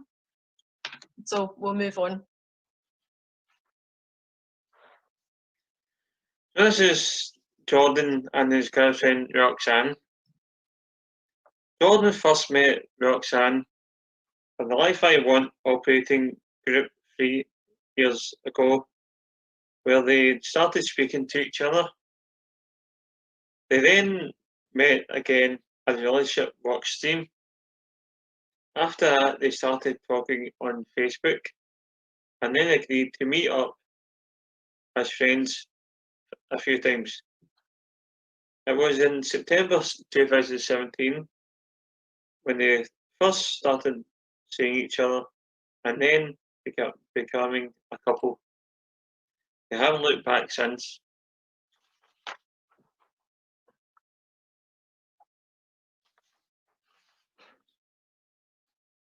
Jordan and Roxanne went on their first holiday abroad to Menorca last May, where they sat by the pool, went for walks, visited the water park, and ate lots of lovely food. They joke that they didn't kill each other on this first holiday together. They have also been to London for the weekend to visit the Harry Potter studios, which he said was amazing. Oh yeah, it was. I went last year too. It was brilliant. In the future, Jordan and Roxanne would like to move into their first house together with their own mortgage. In fact, Jordan's just got the keys to his first ever house. So congratulations to Jordan. Get engaged and then get married. They both still regularly attend Life I Want meetings and say that they are grateful to the Life I Want, as without this they would never have met. They are both looking forward to the future and what is may hold. Yeah, I know. So just to say there on that, I did say to Jordan the other day, and I said to him, so when's Roxanne moving in with you then? And he laughed and he said, well, see, when she just doesn't leave to go back to her own place, then I guess that's when she's moved in with me. I also just like to briefly take this opportunity to just once again congratulate Jordan on his new job. So Jordan has just recently started working with Thera Scotland as their service and quality director. So big congratulations to Jordan for that. It's always really, really great to see people moving on to bigger and better things. So well done. Yeah, this is some of you might see at the We Are One Plus No Labels No Walls kind of festival. This is Michael McEwen, and this is his girlfriend Lane. Michael has cerebral palsy. Michael is the chair of the East Renfrewshire Disability Action and has quite a few different jobs. He does some freelance work for BBC Scotland, as well as broadcasts for a new radio station where he does like a sports section called Indie Live, which he does a sports section for the weekend and all that. Michael is also involved in the Stay Up Late Scotland campaign, as well as lots of other things to do. Things too. I don't think he has a lot of free time at all. For example, when I meet up with him, it's always you have to book a diary appointment. Mine doesn't have a disability, and some people think that this is strange, but they have been happily living together for almost 10 years, and all their friends and family support them. It doesn't really matter to them at all. Love is love. For sure, definitely. So actually here we've got an absolutely beautiful publicity shot here. So this is Billy and Jackie. Billy and Jackie take part in the Life I Want, and they've also come along to speak at our relationships events. Jackie and Billy are also members of People First Scotland, which some of you might know about. People First work with us in the Life I Want as well. They're our partners there. Jackie and Billy have been together for a number of years, and they've got like quite a nice kind of like relationship. They support one another, and as Jackie says, that sometimes you know, everybody has their own strengths, and maybe they have some things that they're not so good at as well, and her and Billy are a really good fit. So sometimes they think there are times when Jackie might need some help with some things, and Billy's there for her to support her, and then that can quite easily just work the opposite way around as well, that Jackie can actually provide some support to Billy with some things. Like everybody else, as she said herself, sometimes they get on one another's nerves. But don't we all? Isn't that just life? But underneath that, they love one another very, very much indeed.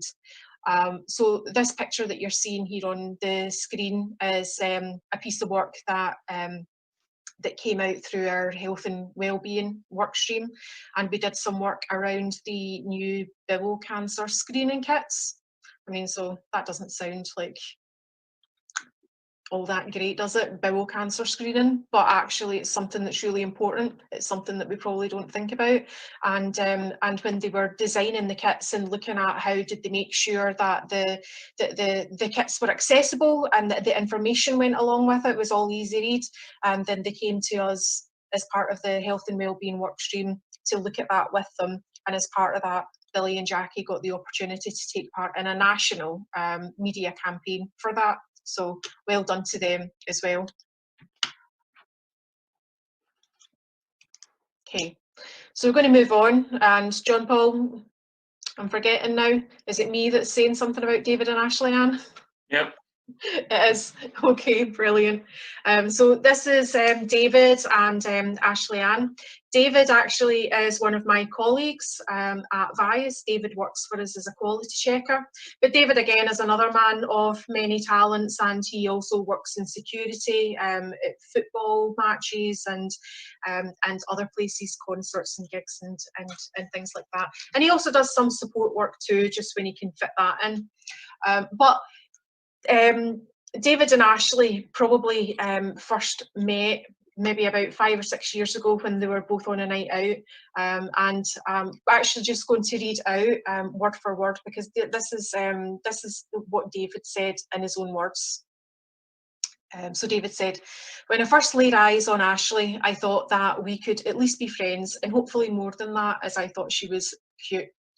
I eventually managed to get the courage to speak to her on Facebook. We spoke to one another loads, and then we became friends. And by now I felt that I could ask Ashley out on an actual date.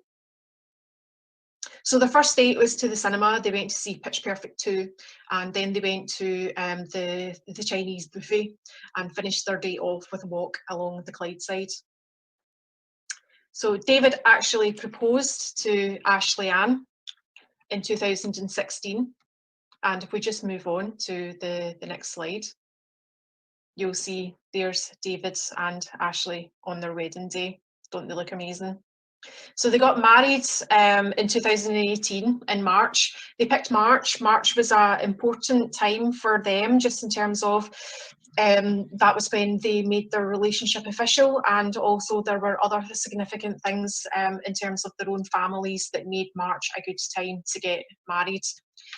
And it was a beautiful day. The two of them looked absolutely amazing. David was so handsome in his kilt, and Ashley, wow, Ashley was just stunning. And there we go. There's just a beautiful little shot there.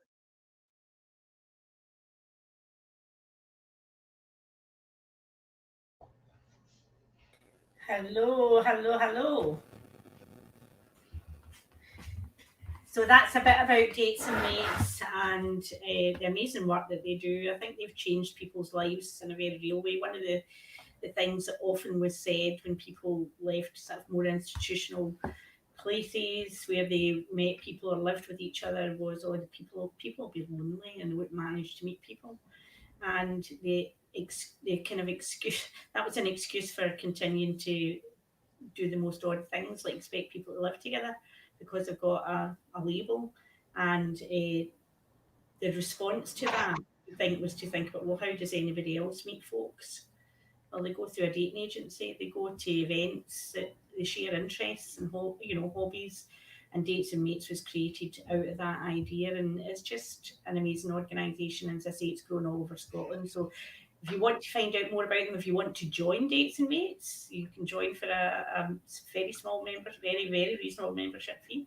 And it is an organisation that even in COVID has kept in touch with people and kept things going so that folk are connected and still, able to keep up with their mates and whatever. And as you say, when you create those opportunities, sometimes magic happens and people find find their other half, Clive, the folk that they're meant to be with. So lovely. It's lovely, brilliant stories, aren't they? They doesn't get better than that. That's what it's all about. Well, the ultimate strength in numbers, the ultimate coming together of communities and people is intimate relationships. So they're doing a great job. They're doing a great job. And talking about a great job, should we get on with it? Something like that. Right. Okay. My wee moment of intro here. I'm a Glasgow boy. You may have noticed. And like a lot of people from Glasgow, we come from Glasgow, and we one of the music heroes here way back when was the legendary Jack Bruce, proficient the world over, or famed for his proficiency the world over, predominantly in classical and in jazz and in blues and in rock. Extraordinary. All the industry legends have him in high regard across so many different disciplines. So imagine my joy. A few years later, I'm doing all my journalist stuff and doing all my event stuff and stage managing, and I get a nice little break. Alexis Corner Memorial gigs in Buxton in 93, 94. They brought an amazing amount of people to extraordinary gigs. They reunited Page and Plant from Led Zepp. They reunited Peter Green of Fleetwood Mac with his audience. And they brought along some extraordinary musicians, and one of them was Jack. So I got to, I wouldn't say I worked with him, but he was part of the bill, and I was just stood there at the side of the stage going, seems to meet the hero. I never got to really meet him. I mean, I sort of mumbled certain words in his company a couple of times, but I just stood there and thought, goodness gracious me, and blinking flip. Anyway, so I've been part of that sort of extended blues rock sort of family for a while. And one way or another, my paths crossed with his son Malcolm. And Malcolm is certainly not defined, and I'm just giving you the pedigree, he's not defined by his dad, because he's managed to take stuff off in a different direction. An accomplished musician and performer, composer in his own right. He's an incredibly modest guy, because he's not one of these guys that uses the name or the legacy, look at me. He just gets out there and does it. So rather than me go on at any great length, I think it's better that he just gets on here and shows you exactly what he does. So it gives us great pleasure to have the son of one of Glasgow's favourite famous sons. This is the extraordinary talents and showcasing the beautifulness and extraordinariness that is Malcolm Bruce. Brilliant.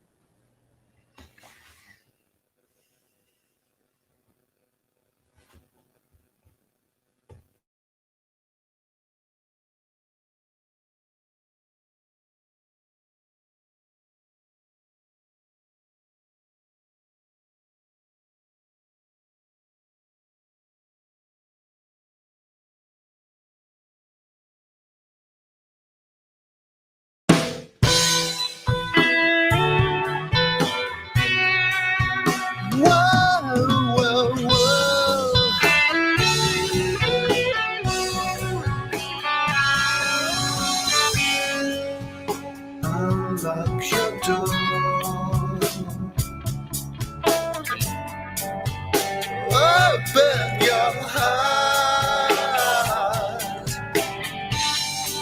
You're faking too much.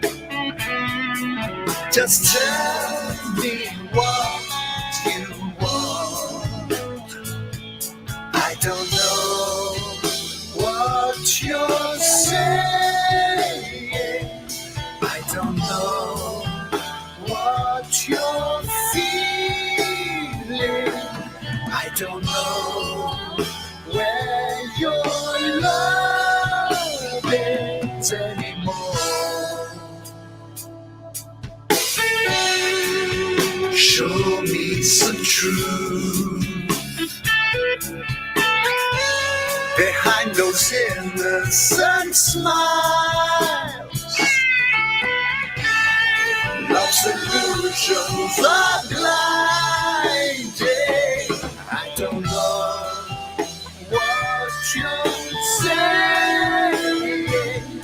I don't know what you're feeling.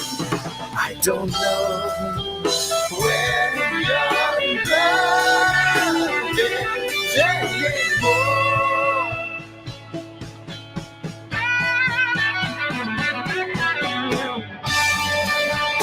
Unlock your heart. Unlock your heart. Unlock your heart. Oh,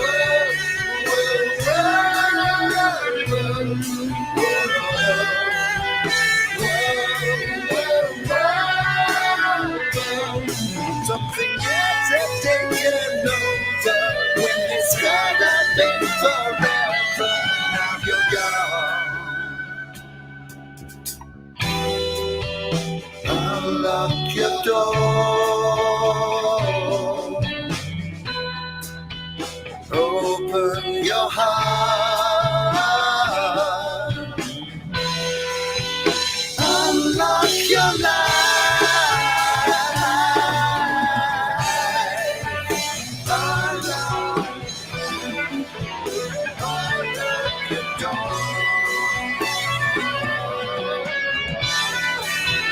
Unlock the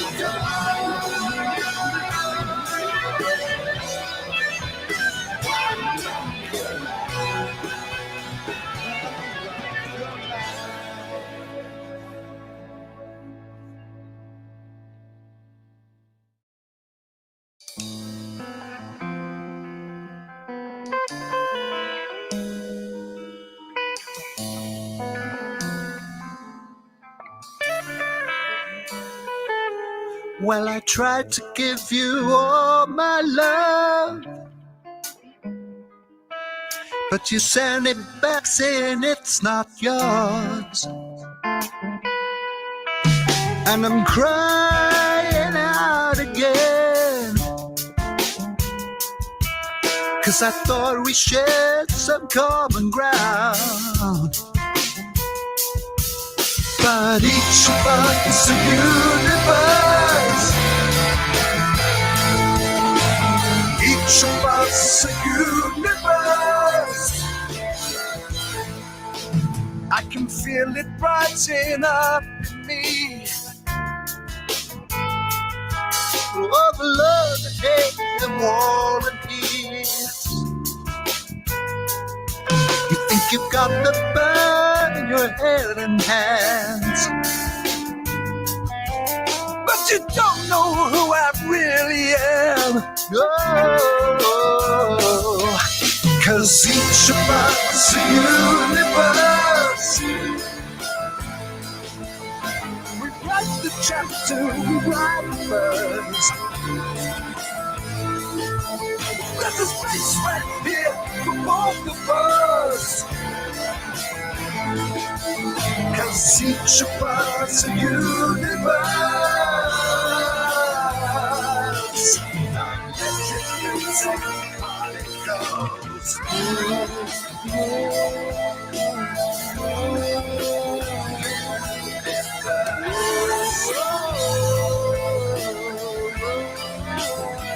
I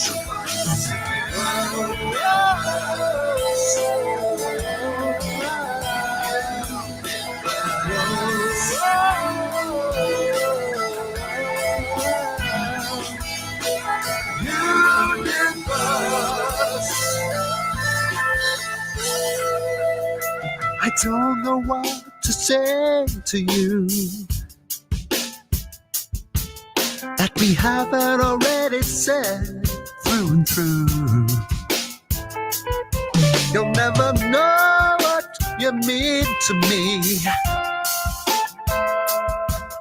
and I'll always love you, but now I'd say that each of us a universe. Like the jump to right the birds. There's a space right here for both of us. Don't you worry, love, I'm just projecting that. So does it really matter? I'll always love you, but now I see that each of us a universe. Each of us a universe. And I'll always love you for what it's worth. But each of us a universe. Universe.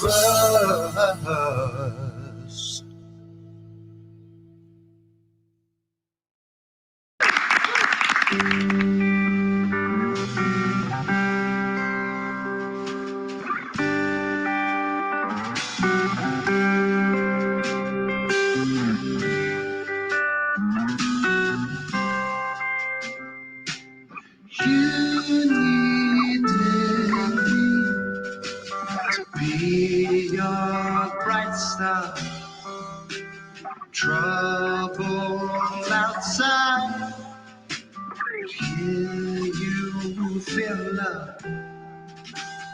I know that it's here, and others too, but you come to me. Life's been cruel, 'cause I'm your light. Sad eyes, oh little lies. I'm your light, just for now. Just for now. You're caught between past and what's new. Licking your wounds, but not breaking through. But I'm your light. Sad eyes, oh little lies. I'm your light, just for now. Till something better comes around. Whoa, whoa, there you go. Now something better came around. Whoa, whoa.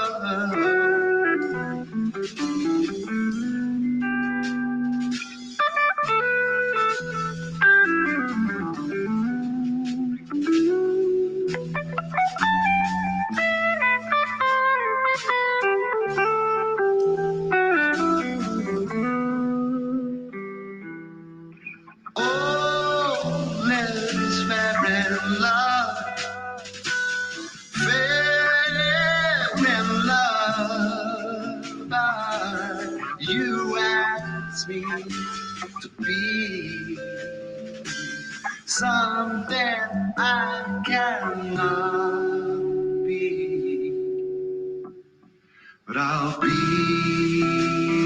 your light.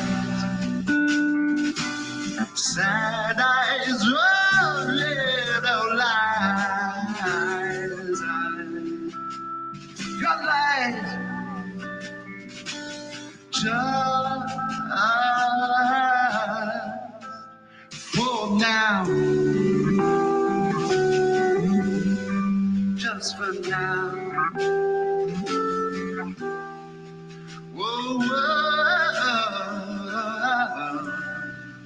till something better comes around.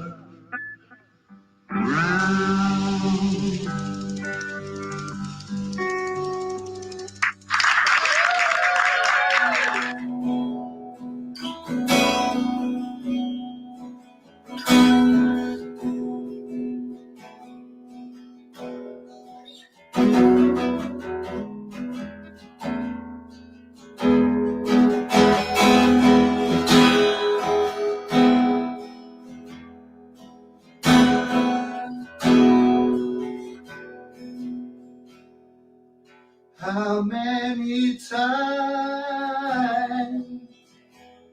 have you heard someone say, if I had money, I would do things my way. But little they know that it's so hard to find one rich man in 10 with a satisfied mind,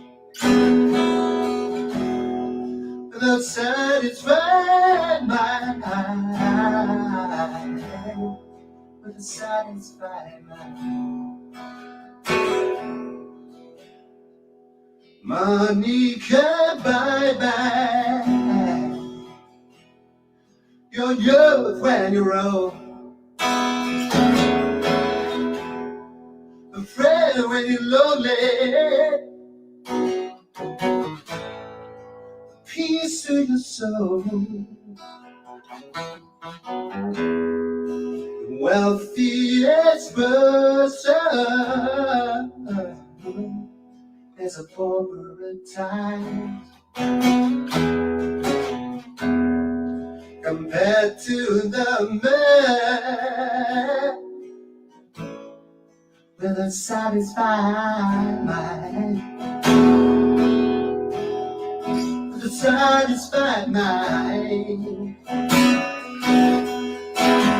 satisfied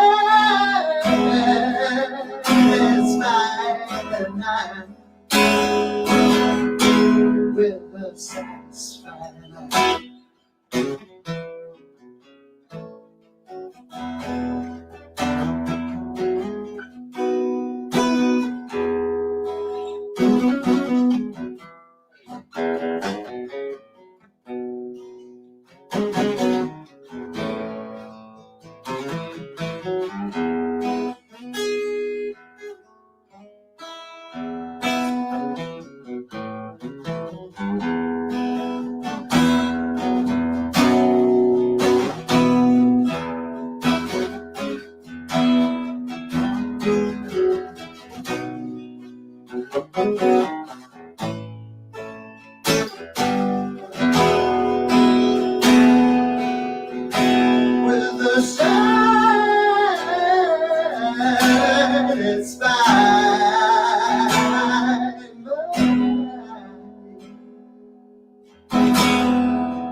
Satisfied mind.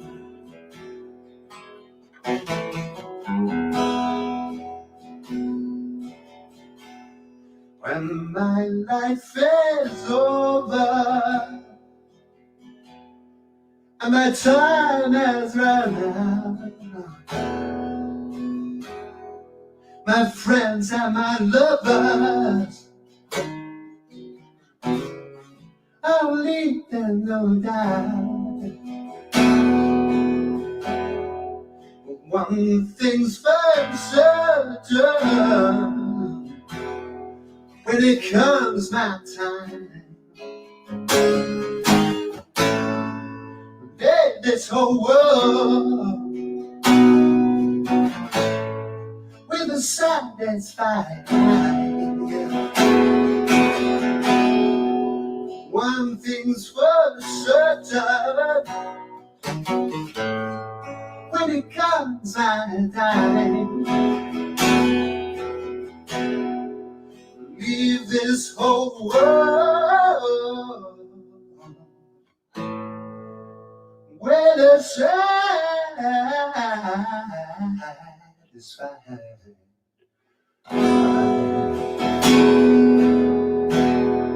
With a satisfied mind. Whoa,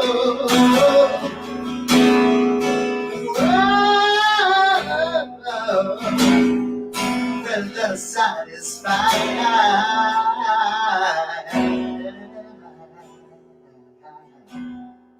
With a satisfied mind.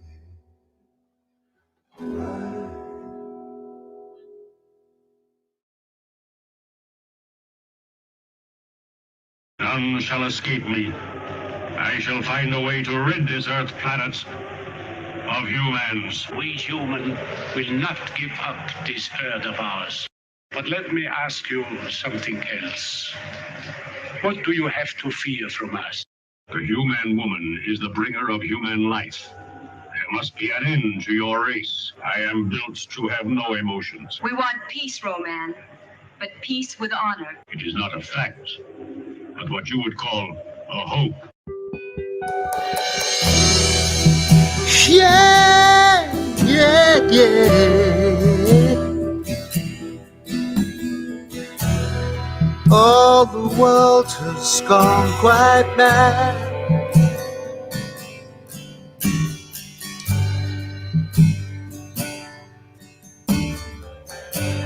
All the world has gone quite mad.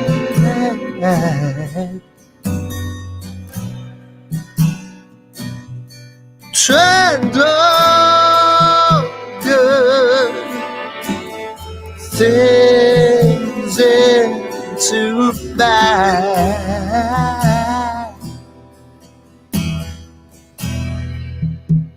Whoa, everybody seems so sad.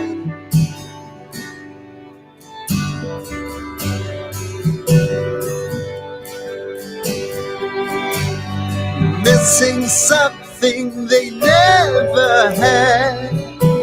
They never had it.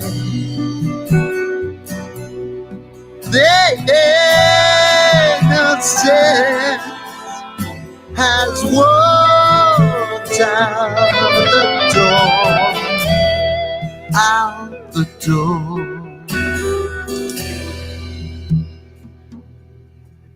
I see false flags flying high in your military skies, spreading fear for me to believe in.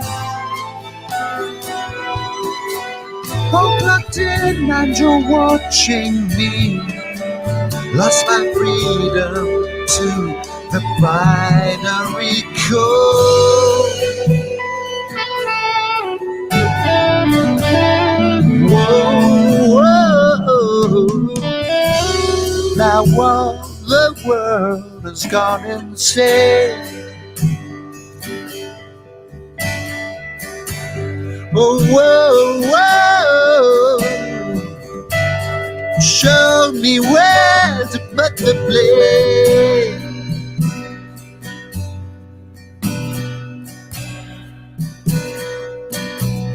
Try bending somebody down.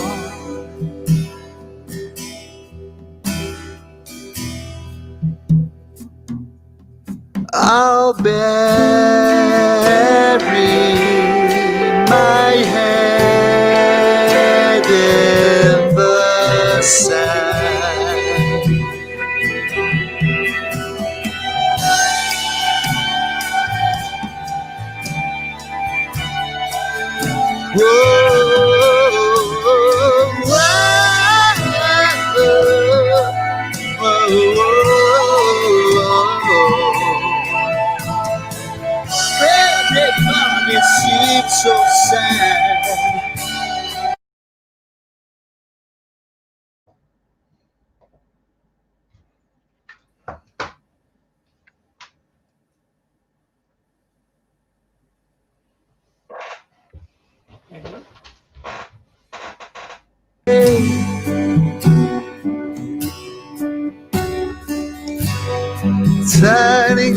everyone the same.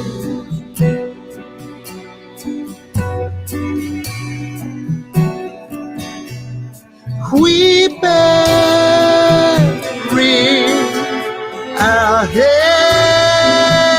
in the sand.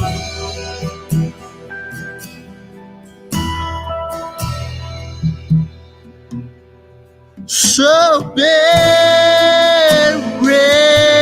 your head in the sand.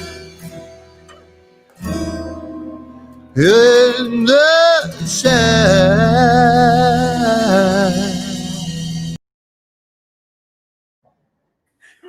Hello.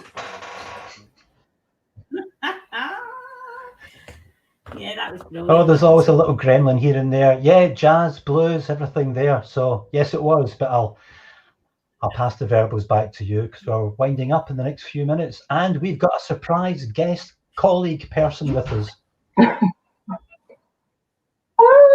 Who's obviously much better at tidying up than she thought because she can't find her t-shirt.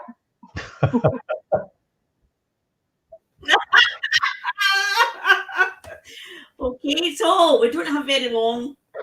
We just wanted to get the chance to have some folk like yourself just to tell us what you think the highlights of I couldn't possibly single out an act. I know you guys have said that already, but do you know what's has really struck me about the whole thing is that, you know, many of us have spent years trying to convince policymakers and, you know, strategists at national and local level and beyond about what we're trying to do here.